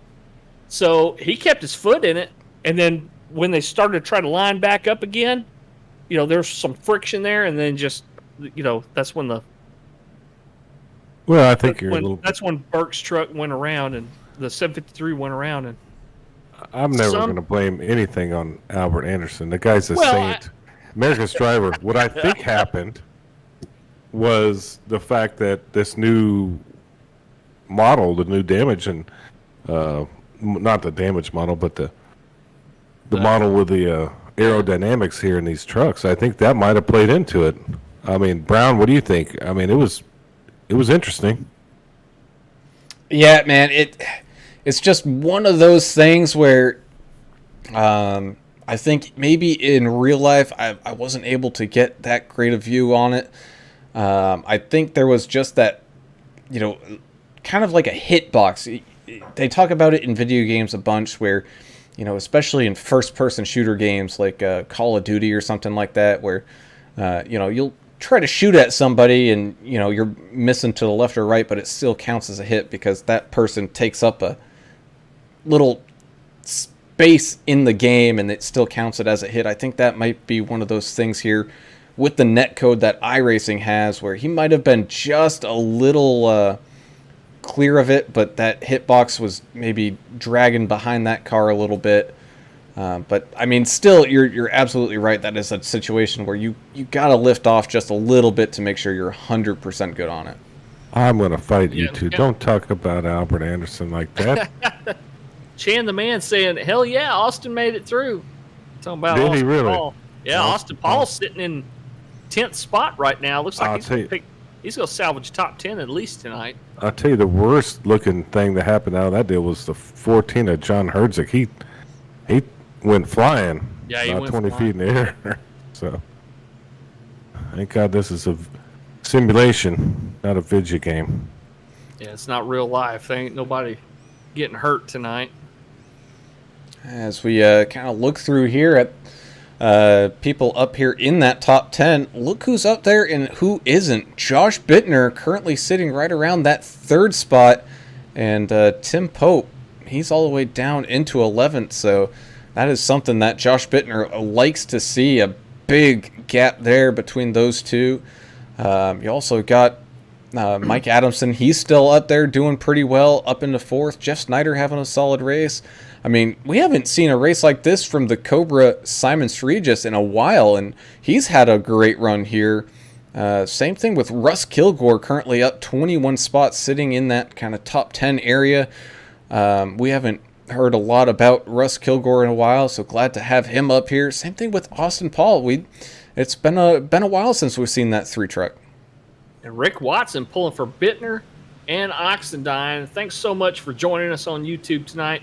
Rick Watson, one of them guys that's making a lot of comments tonight, making a lot of conversation. Oh, you can make money making comments. That's right, Yahtzee. I was going to say the same thing. Yeah, Yahtzee's a fun game, but I guess they extended the caution there, Brown, get everybody lined up. Yeah, which is also good because we've seen a lot of people who haven't really made a mistake today, like Albert Anderson. He hasn't really made any mistake up until that point, and for him, that's going to be a lucky thing because I think he is still currently towing to the pits. And that's terrible. He made no mistake there. I mean, I guess he might have made a small mistake, but I don't want to blame him for it. It happens, it's nose to tail racing. Oh, absolutely. Especially, going for a win here at Daytona. I think there's a reason why this race is 100 laps, and it's definitely, I think, the probably longest race we're going to have this season. It's kind of like one of those crown jewel races. It's one that you're like, man, I really want to win that one. Oh yeah, it's like the Super Bowl. I mean, if you don't love Daytona, you probably don't love the NASCAR sport. And I think pretty much everyone here at least loves it and hates it. It's a love-hate relationship, right? Because it's just kind of like rolling a dice in Waco, man. You don't know what's going to happen. You might get snake eyes. And I know somebody who's definitely not hoping for that snake eyes is Kelly Keel, who's had a great run here today. Going to be starting on that outside line, getting ready to go back to the green flag, and here we go. Trying to squeeze down towards that bottom, getting a great restart as they came across the line side by side. So that top line able to get going there this time as the kind of front 2 or 3 rows able to all keep up together. But oh, look at that. The 84 of Josh Bittner jumps down. He saw an opening and dove it right in there. So Kelly Keel left without help there, just waiting on Jeff Snyder in that 999 truck trying to catch right on up, as you can now start to see them here with 23 laps to go, pinching down, trying to get every inch of that side draft. And Keel's got a lot of help from the 999 right now. They're making a pretty good run, and he's got the 20 of Zach Wheeler right behind him. And check out the MGD truck. Who's this? Is this Russ Kilgore? Man, he runs that every week. Heck yeah, man, number 7. I love that paint, man. It's an iconic old Rusty Wallace paint. And look who's right behind him. Timothy Pope making his way back up towards the front. He's got to watch out for that 5 behind him, though. He's always looking for a way around. Look at the big North Carolina flag on the back of Pope's truck. Gotta love that. Yeah, the sheriff's badge. I love that.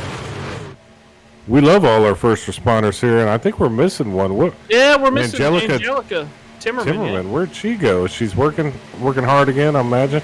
Yeah, saving lives on dispatch, man. It's the voice of the chief right there.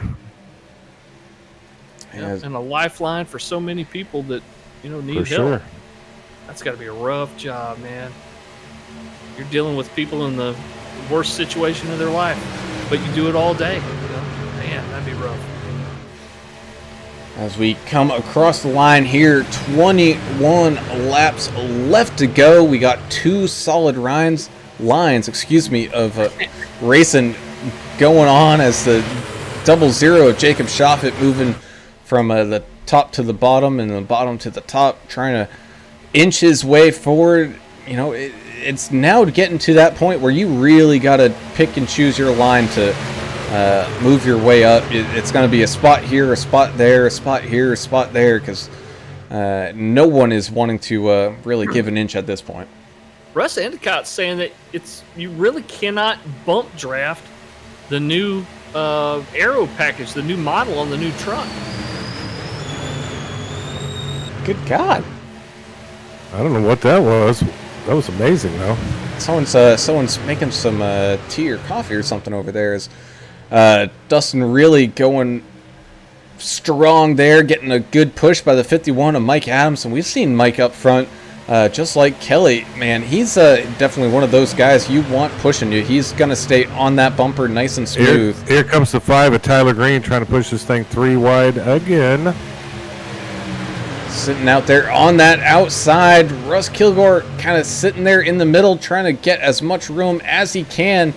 And it looks like that 5 able to squeeze down and able to end up in that, what is now the high line there. Up into right around that 6 spot. So at 5, man, he's working harder than the real Mrs. Poindexter. Something that you like to say. Thank you. I love it. I need. Yeah, sorry about that, folks. That was a teapot on my stove. Was it really? Yeah, it was. It sounded like nails on a chalkboard or something. It sounds that way to me too. And the Great Swami says one more big one. We're gonna have one more big wreck. That's agree. What Russell Endicott says. We got any hate mail for me yet? Oh, we got a few people coming down, coming down. I'm not sure Kelly Keel got that thing slowed down. He came pretty close to hitting that cone too.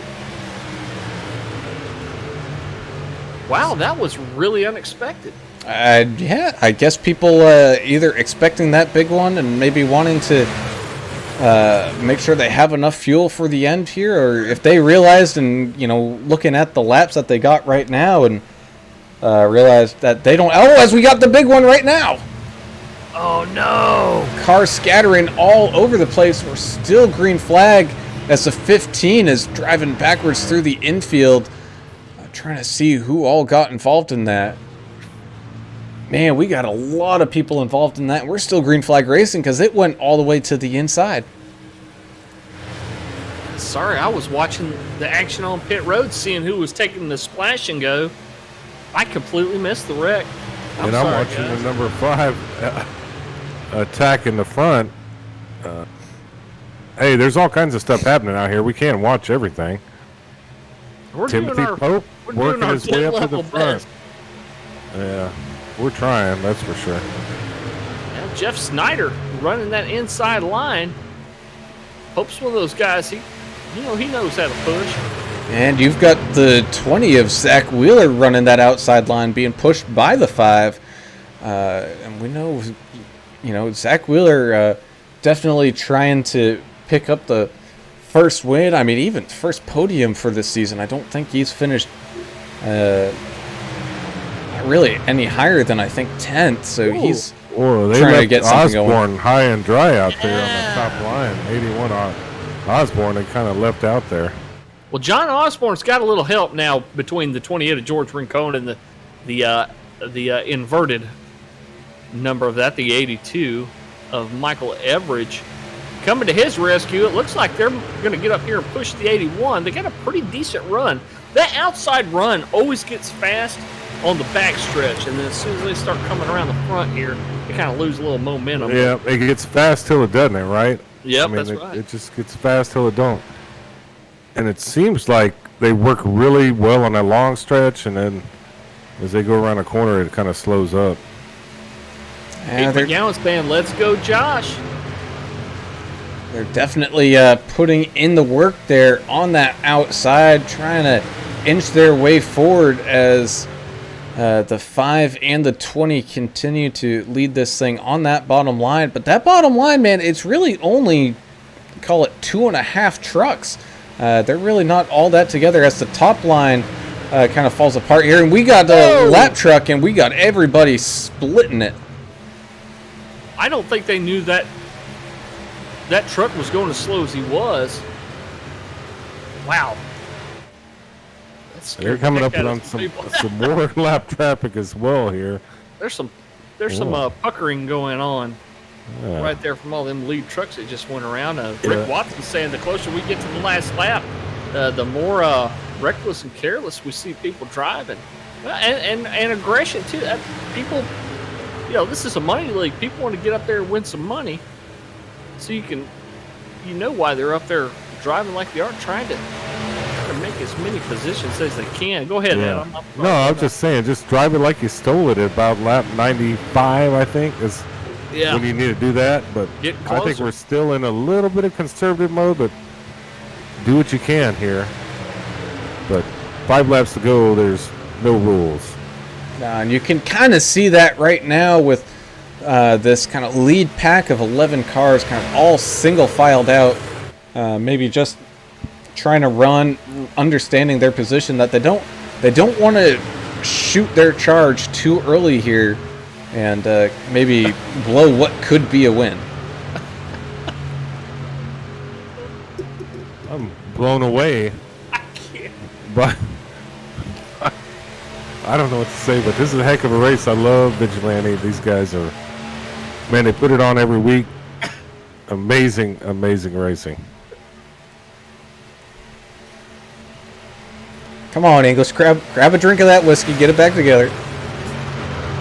Yeah, sometimes he gets a little tickled there. I'm gonna kill you. Hey, no, we can't do that. We need him. He runs the board here. He runs the NASA station. A lot of single file. I can't believe these guys are all still single file here. Yeah, not for long. I don't think so. Not for long. I don't think. Right there. Well, next time around, be 11 to go. And a lot of single file out here.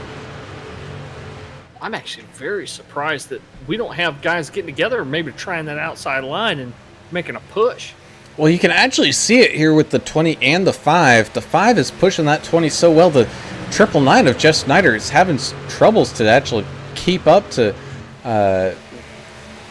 get back up to that bumper, and that's really kind of delaying, everybody behind him, as well as, Osborne's also falling back to that 999 a little bit.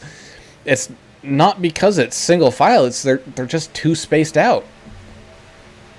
Our Canadian buddy in the 07 Jack Daniels machine, Jack Dixon, he's trying to get some people to get up there with him, running the outside line by himself right now. Oh man, he needs some help. He wants to make a run. Look at him throwing the side draft down. He's actually not doing too bad by himself right now. Let's see if Jack Dixon can get a little help. Man, he's actually doing pretty well. He just passed Timothy Pope. He is also he's a couple laps down too. So I'm sorry. That might be one of the issues that he's having is, no one really wants to work with him because it's really not for any positions. Yeah. I'm just more concerned that he's Canadian. He's driving a Jack Daniels. He needs to have a Canadian Royal. Yeah, Crown Royal or R&R, or that Canadian Mist. That's the stuff that homeless use there on a. You find that in homeless camps sometimes. Don't go there. Well, I mean, I'm just calling a spade, man.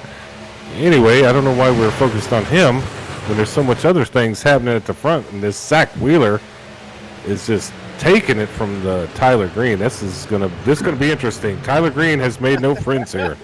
Oh man, look at the 999 of Jeff Snyder catch a big time run. He's gonna shoot down through the inside, and he's gonna have a huge train of people come with him. So that's going to lose both Zach and Tyler, quite a few spots. Look at Forge Berube with a huge run. He's coming up behind the 5 here. Wow. Looks like blinking a little bit, but he was a lap or 2 down. Now he's up here fighting for the lead. Yeah, that's kind of crazy, isn't it? It is, man. Anything can happen when you get a few cautions and get back on the lead lap. You talk about it all the time, going from chump to champ. And the opposite's true as well. But, yeah, the driver of the 19, Alex Forge Berube. But your favorite Canadian, Jack Dixon, somehow has found himself in the mix. I don't have a position favorite 25, Canadian. but he's up here with the big boys. He may have a play in this thing at the end after all.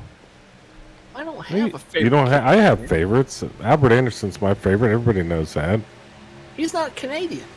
Well, he's American. He's my favorite American. Oh, okay. I think Forge Berube is my favorite Canadian. If you can call him that, because he's French. I don't understand how that works. It's But French Canadian. I don't understand it. It doesn't make any sense. Does France have a? Read a book? Does France have like a? Do they have a territory in Canada? I'm confused. Not anymore. It was a long, long time ago. And then a bunch of them moved to South Louisiana. Yeah, I figured y'all are like sister states. Well, I told Alex this one day. I said, we might be kin. In some Could be. strange way, but what do we got here? We're 11 laps to go. 8 to 10. go. We're going to be across the line with 7 to go here with Mike Everidge currently leading this charge. He's got the 28 sitting behind him, but that's not for position. The next truck for position is actually a couple trucks back, and that's 81. The 81 of Jonathan Osborne. So there's a couple lap trucks here in between the 81 and that 82. I haven't seen Ashley chiming in today. I'm sure she's still there supporting Jonathan. I haven't seen her on any of the social medias today, but man, Jonathan Osborne, what a great story and what a great support group he's got.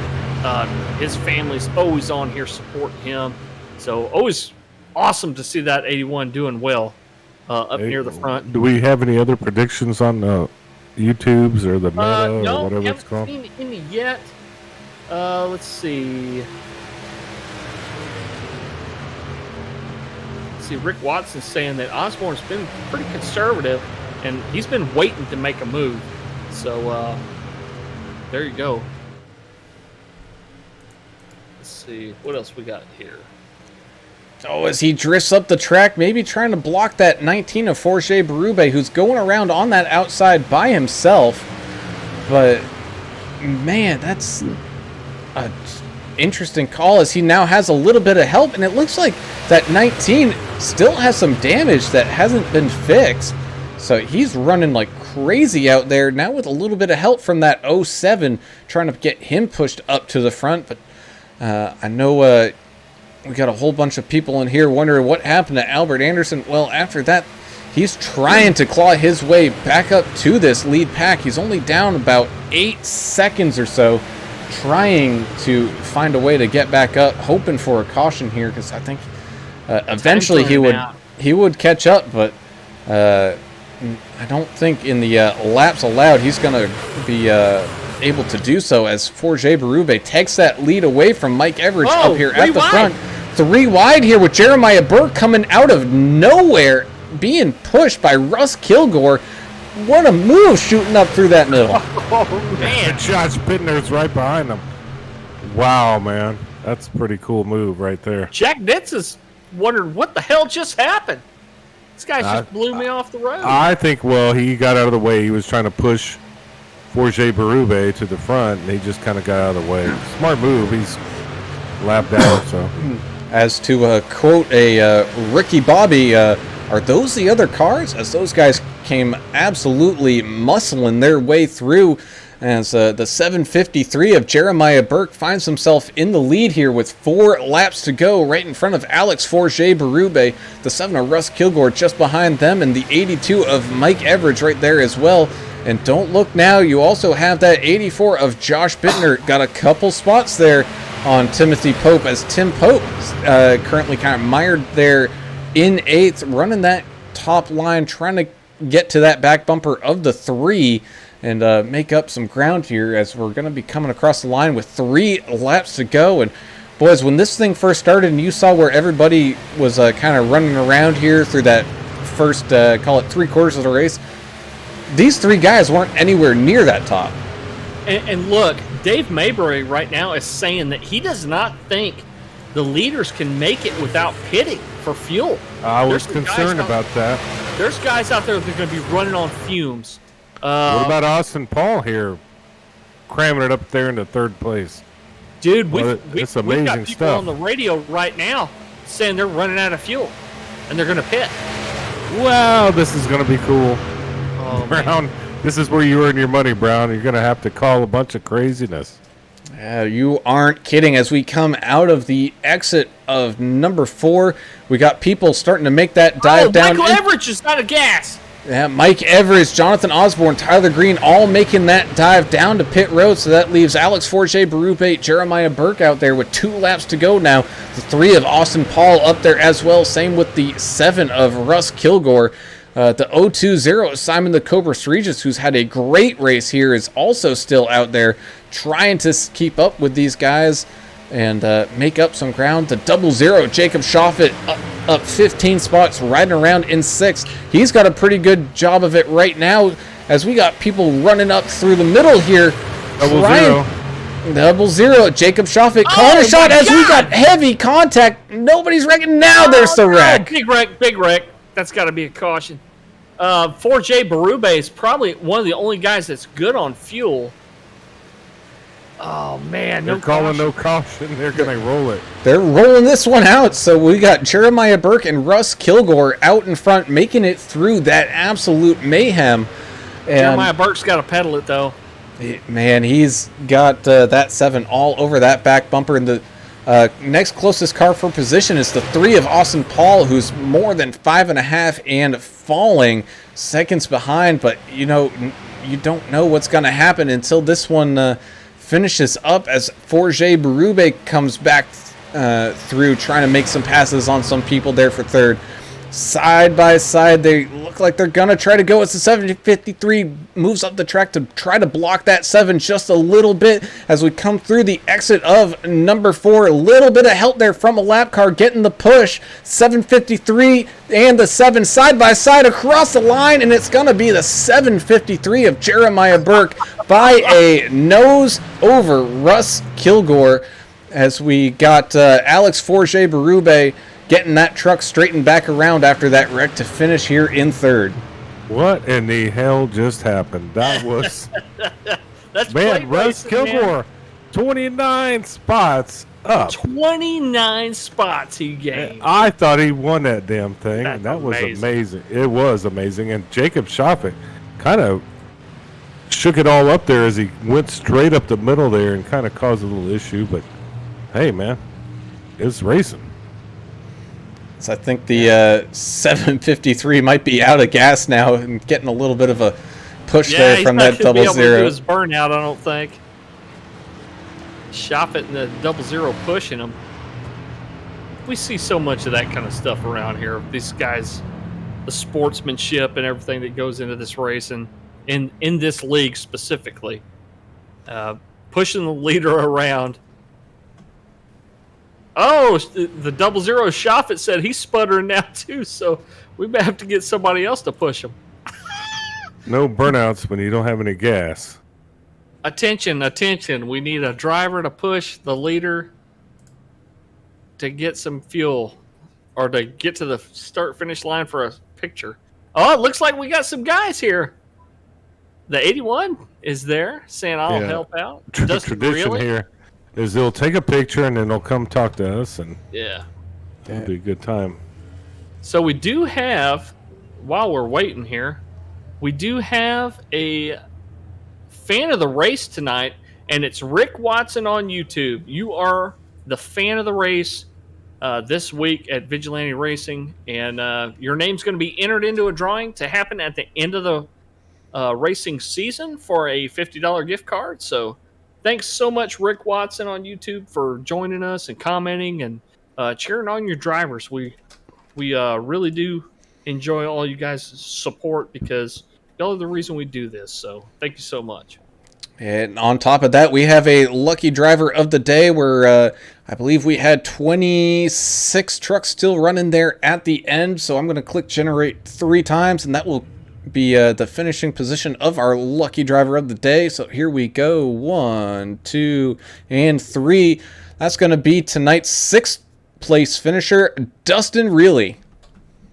So good job, Dustin, getting that 6th place finish and getting a little extra dough. Free money. Awesome.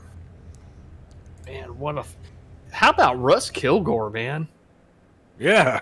Hey, I've started in 31st what race was that place. where we saw him over the fence one race, and he's had a rough season. But yeah, he went into space one. Yeah, day. he did. Yeah. Man, Him and Michael Strahan can both say that they've been into space. Who's Russ, Michael's the football player? He went to space. Yeah, he went into space on one of the Bezos, the phallic shaped rockets that he has, and Russ Kilgore did it in a freaking Camping World truck. He didn't need a rocket. He did it here, right here on iRacing. Yeah, Vigilante Racing, awesome. Yeah, so we're let's get these interviews underway. We'll start with our 3rd place finisher. That's the 19 of Alex Forget Berube. Alex, man, that beginning of the race definitely didn't go your way, getting involved in some of the shenanigans early on, going a couple laps down. But, man, you fought back, and you fought back hard, getting all your laps back, and to be in it here at the end to get a 3rd place finish. Congratulations, man. Just all in all, man, this race had a little bit of everything to it. Yeah, definitely. This was at the beginning of the race when I was almost 2 laps down. That yellow, I don't know at what lap, that yellow saved me. I was 1 second in front of the leaders. But they told me, don't give up. This is not the end of the race. Don't give up. And I stayed strong, got a wave around. Was way off sequence at one point of the race, and I was thinking that it could help me at the end, but there was a caution, pitted with everybody else, took it safe from there, and at the end, when everybody was trying to save, with like 3 laps to go, I just decided, I had enough fuel to go for it. I just went all by myself on the outside, and was running it well until I think Jacob turned 3 was getting a big launch. I tried to stop it and profit from it, but I got loose and turned, and it got messed up. But I still finished 3rd. This is unbelievable. Yeah, we knew that you had at least 2 laps more fuel than the guys racing around you. So you were one of those guys at the end. We were really watching and said, well, he doesn't really have to hold back like the double zero and a couple other guys we knew that were probably run out of fuel. And it was a lot of fun to watch. But one of the things we love to watch about you is the sportsmanship aspect of it, because you knew when the lead pack was coming, and you had just come out of the pit lane, and you stayed down on the apron and let the whole field go past you. And I mean, that's kind of a sinking feeling when you see everybody putting you a lap down. But you didn't want to cause any problems and maybe cause a crash by trying to sneak up in there and try to put your car in a spot that's not there. So we really appreciate guys like you that show great sportsmanship out there, and it's fun to watch you every week. Yeah, I think this is part of the Canadian personality of I want to be raced how I race people. So I thought that blocking or getting in the way of people would be really problematic at that point. So yes, this is really hard thinking to let people go by. But I got back in the group, hold there, and I got lucky.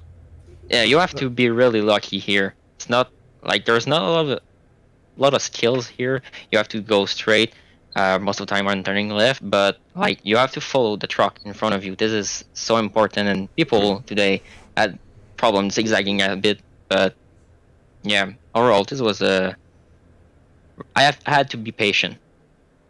Yeah, congrats. You got a third place finish. That's an awesome finish at Daytona. You have any shout outs or anything like that? You want to tell anybody hello before we let you go? Yeah, I want to say hello to my best friend again. This is the second time I think I tell him hello from here. He really likes to watch me. He's a fan of NASCAR since the start of the year. He wanted to have something more in common with me. And pretty sure that he's happy where I ended up. Well, man, you definitely put in the work and the effort here today, getting that P3 finish. Again, congrats on that, and we're going into the final week next week, and we wish you nothing but the best of luck here. Thank you very much. That was a really cool broadcast. I was listening to it from my cell phone. You guys did a really good job again, like always. Thanks, man. We appreciate it. All right, we'll now move up to our second place finisher, and that's going to be the 7 of Russ Kilgore, who's also the hard charger of the day, up 29 positions here. Man, Russ, you brought that 7 truck home in style. I know it's been a rough few weeks for you here in the league, but finally coming through with a great finish here tonight. Yeah, I think it's the green wheels. I got rid of the black wheels, went green wheels, and I think that's my lucky charm. So, and luck today, that's for sure. That was fun.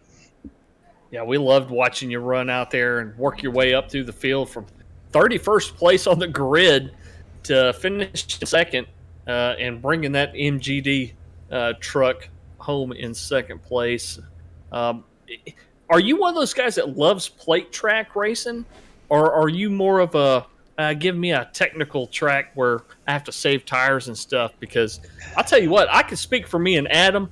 We're both plate track guys, man. We love the stress and the strategy and the runs and stuff like that. But not everybody likes that. Where do you stand on it? Oh, yeah. I am the worst at saving tires. You know, I used to run late models back in my younger days, and I couldn't save tires back then either. So put me on these. These get pretty squirrely once you're getting towards the end of a run. You got to stay off that yellow line. But yeah, just that last run was tough because I was about 2 laps short on fuel, so I just kind of hung out in 7th or 8th and run. I could literally run half throttle, and just kept getting more and more. And then Burke went by me, and I said, let's go and see what happens. And then luckily I missed on that big wreck at the end there, and there we go. That was close. It was like a photo finish, man.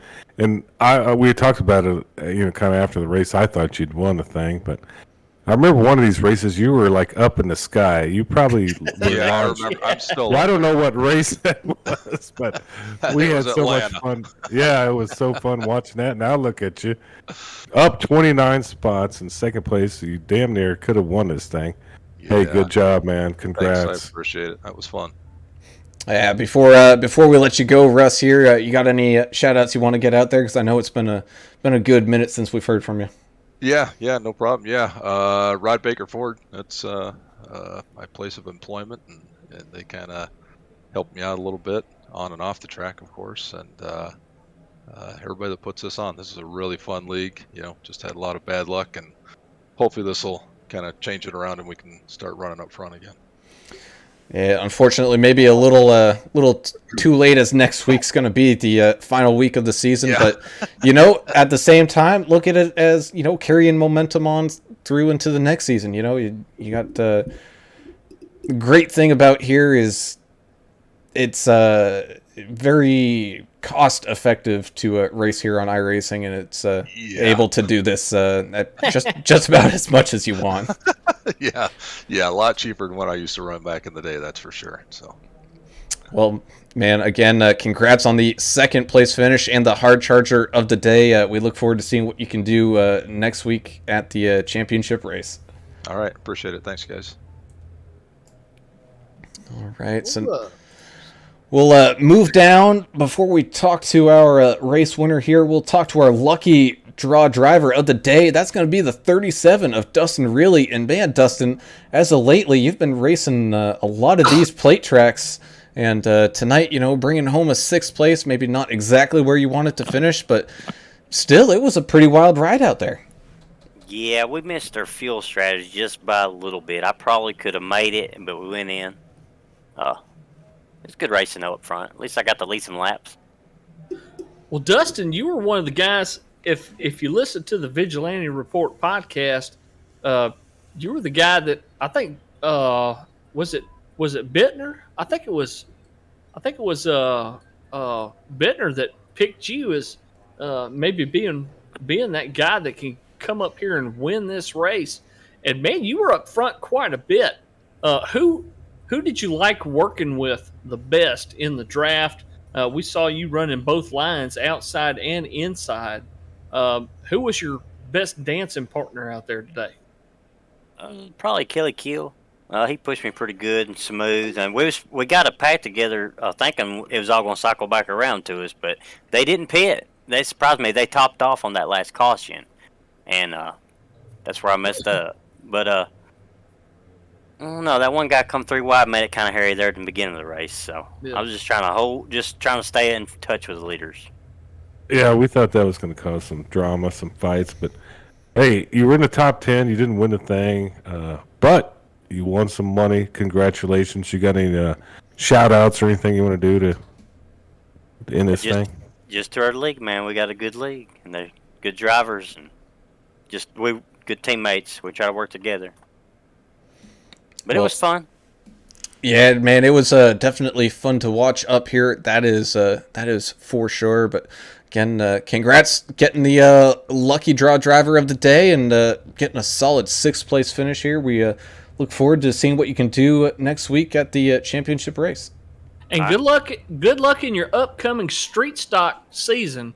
We know that you run street stocks in real life, and we can't wait to see some video and stuff posted on Discord of that 37 machine. Yeah, I just got my rims today and got the bill for them, and woo! Oh, the bill, you went woo! little cheaper here in iRacing, but yeah. Good luck to you. Thank y'all. It's fun. Real racing's expensive, ain't it? That it is, and we'll now move on up to tonight's race winner, the 753 of Jeremiah Burke, who, if you listened to that podcast this past week, man, he's not too great of a fan of these things, but somehow manages to race pretty well, and man, you can't race much better than that, taking home the big win here. But, we saw some strategy that you kind of maybe explained out in that podcast a little bit. You were in that middle kind of pack area for quite a while, and would move back and then move up and then move back and then move up, and you ended up moving up right at the right time here to get that win. Oh yeah, I just got to stay clean here, and then I mean, you saw where Albert kind of pushed me, and I lost it. There was no warning that truck was even going to spin when me and Jess and all that wrecked. So that was crazy. I want to say sorry to those guys, because the last thing we want to do is wreck them. But yeah, just with the gas and everything there at the end, we had to save, and then I'm riding there in the pack, realize, hey, if I want to, I can pass all these guys by myself. And I think if I do it, I have enough gas. So let's give it a shot. And it worked out. I still don't like these tracks, but I mean, I'll take the win. For sure. Yeah, you're not going to turn down a win, but yeah, I got a freaking huge shout out to Ricky Wittenberg right there. If it wasn't for him, you're talking to Russ Kilgore as the winner. Oh, is that right? Oh yeah, explain a little bit what happened there. So me and Russ were out by ourselves, and Russ pulled out on me, and he had a run. I wasn't going to do anything. I wasn't going to door slam him, nothing like that. And and I just see Ricky coming in the mirror, and I go, I know he's going to hit me. So I held the wheel, and Ricky punted me across the finish line. Oh, that's awesome. We don't pick up all of that when we're watching it, but we're going to go back and watch it now. So we can actually see that moment happen. But yeah, Ricky Wittenberg, he was a lap or two down, wasn't he? Yep, and he was a lap down. One lap down. He was at least one lap down. He was down to me, and we kind of lost the draft there at the last wreck, and he was there with me, and I just pushed him back up to the pack, and then I kind of let him do his thing while I saved gas, and then he was there at the end to help me out, so it was great. I think Ricky Wittenberg was just trying to pay you back for a hell of a job that you did on the Vigilante Report on SoundCloud, the podcast that he usually puts on. And he's been out sick, and you were one of those guys that stepped up with Mr. Anderson and Mr. Bittner, and y'all did one heck of a job. So we really enjoyed listening to it this week, and thanks for filling in for Ricky. And that's probably a little payback. That's probably what he was doing, huh? Hey, ramming you in the back end and pushing you to the win. I'll take it, and I was glad to do it. I mean, so here's the story with that. Josh messaged me like about 30 seconds before the podcast started. Oh, and God. Asked if I wanted to do it. So I went in there with no preparation, and we just kind of winged it. And you know what? It was a blast.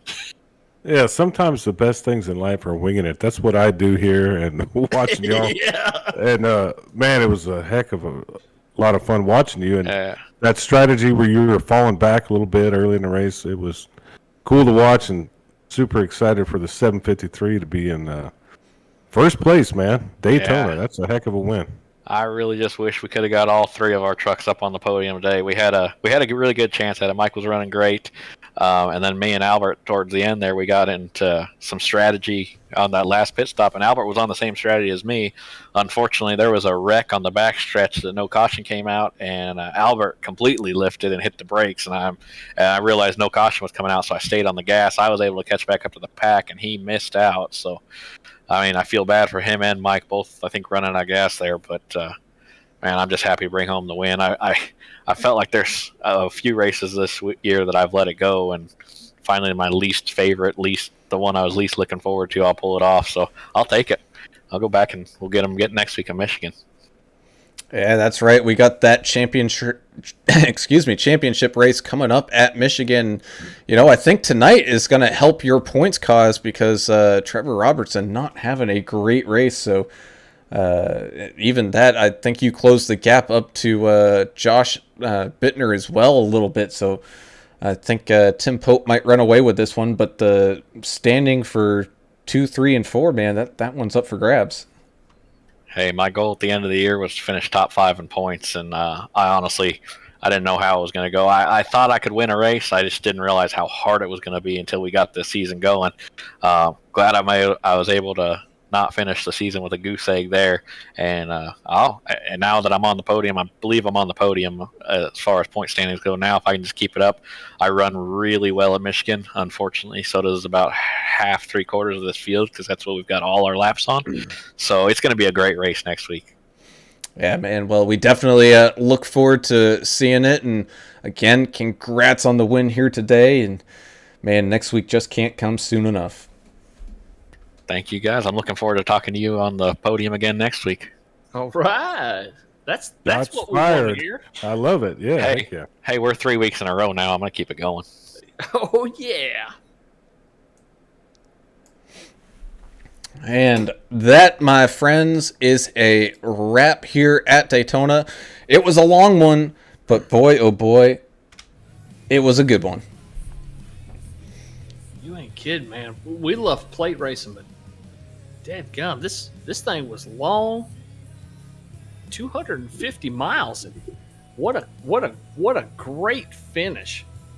These guys definitely worked hard and showed every bit of patience and stuff. We heard Alex talk a lot about patience today, and he was one of those guys that showed the patience. And Albert Anderson, speaking out on Facebook, he's very upset right now about what happened out there on the track. And well, I'm sure not everybody's happy, but he's happy for his teammate Jeremiah Burke for sure, and Mike Adamson for finishing in 8th. But hey, that's what happens at these big tracks. You know, not everybody can get a great finish, and hey, and stuff can happen out there on the track, and you know, you might be having a great race, and one little old thing can happen.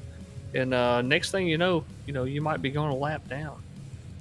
Yeah, you are not kidding. So as we close this one up, let's go through and tell everybody where everybody's favorite driver finished up here tonight. And we're going to start it off there with Jeremiah Burke bringing home the win here tonight. Cruising his way into that podium for that championship standing. So great time for that win. The 7 of Russ Kilgore, who, man, oh man, just had rough luck just about dang near all season long. Able to move up 29 spots, being the hard charger of the day here to take home its second. Same thing with Alex Forget-Berube, able to claw back from multiple laps down here to finish up on that podium in third. You have that 0-0 Jacob Schaffet, who had a great run there kind of towards the end, just running into a little bit of a problem and finishing in fourth. Same thing with the 3 of Austin Paul, man. It looked like he was running strong here at the end, able to walk away with a 5th. We heard from Dustin Riley there being able to walk away with a solid 6th place finish. And the 0-1 of Kelly Keel, man, he was up front all race long, being the pusher that, you know, only people can dream about. Able to walk away with a 7th.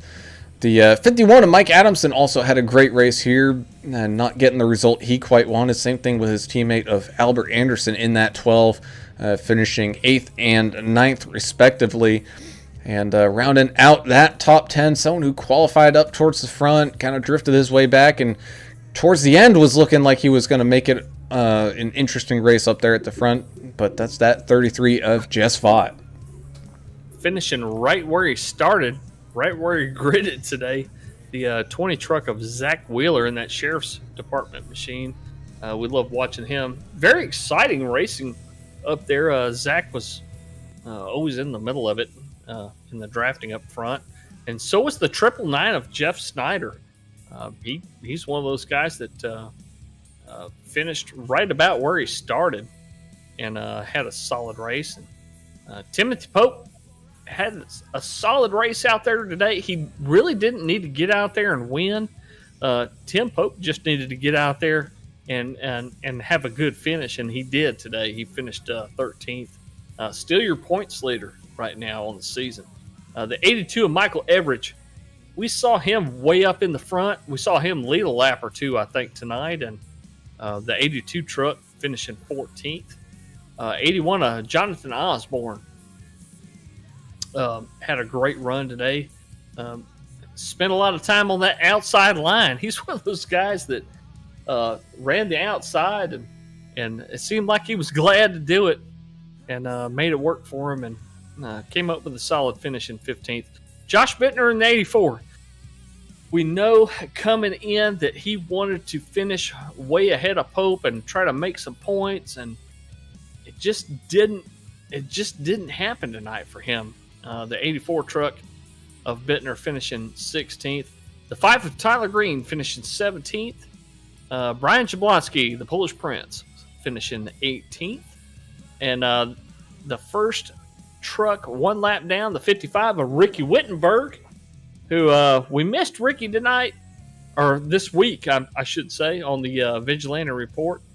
But pushing the 753 of Jeremiah Burke to the win, finishing 19th. Hope you get well soon, Ricky. We miss you.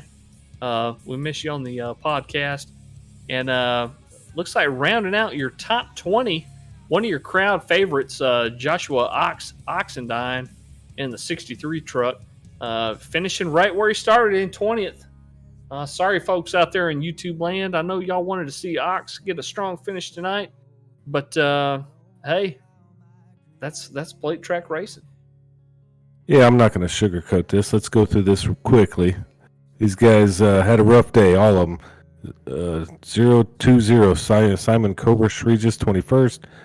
The number 21, Justin Hutchinson, 22nd. 28 of George Rincon, 23rd. Number 4, Dion Jones, 24th. 07 of Jack Dixon in that cool whiskey machine, 25th. Yeah. 91 of Rob Green, 26th. 15 of Jeffrey Green in 27th. John Herdzik, man, he went flying in that 14 machine in 28th. Double 8 of Eric Klafka, rough night, 29th. 6 of Trevor Robertson, no, rough night for him. He's not normally down here in 30th. And then Matthew Croak looked like a starting park there in 31st.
Oh, yeah. Michigan, baby.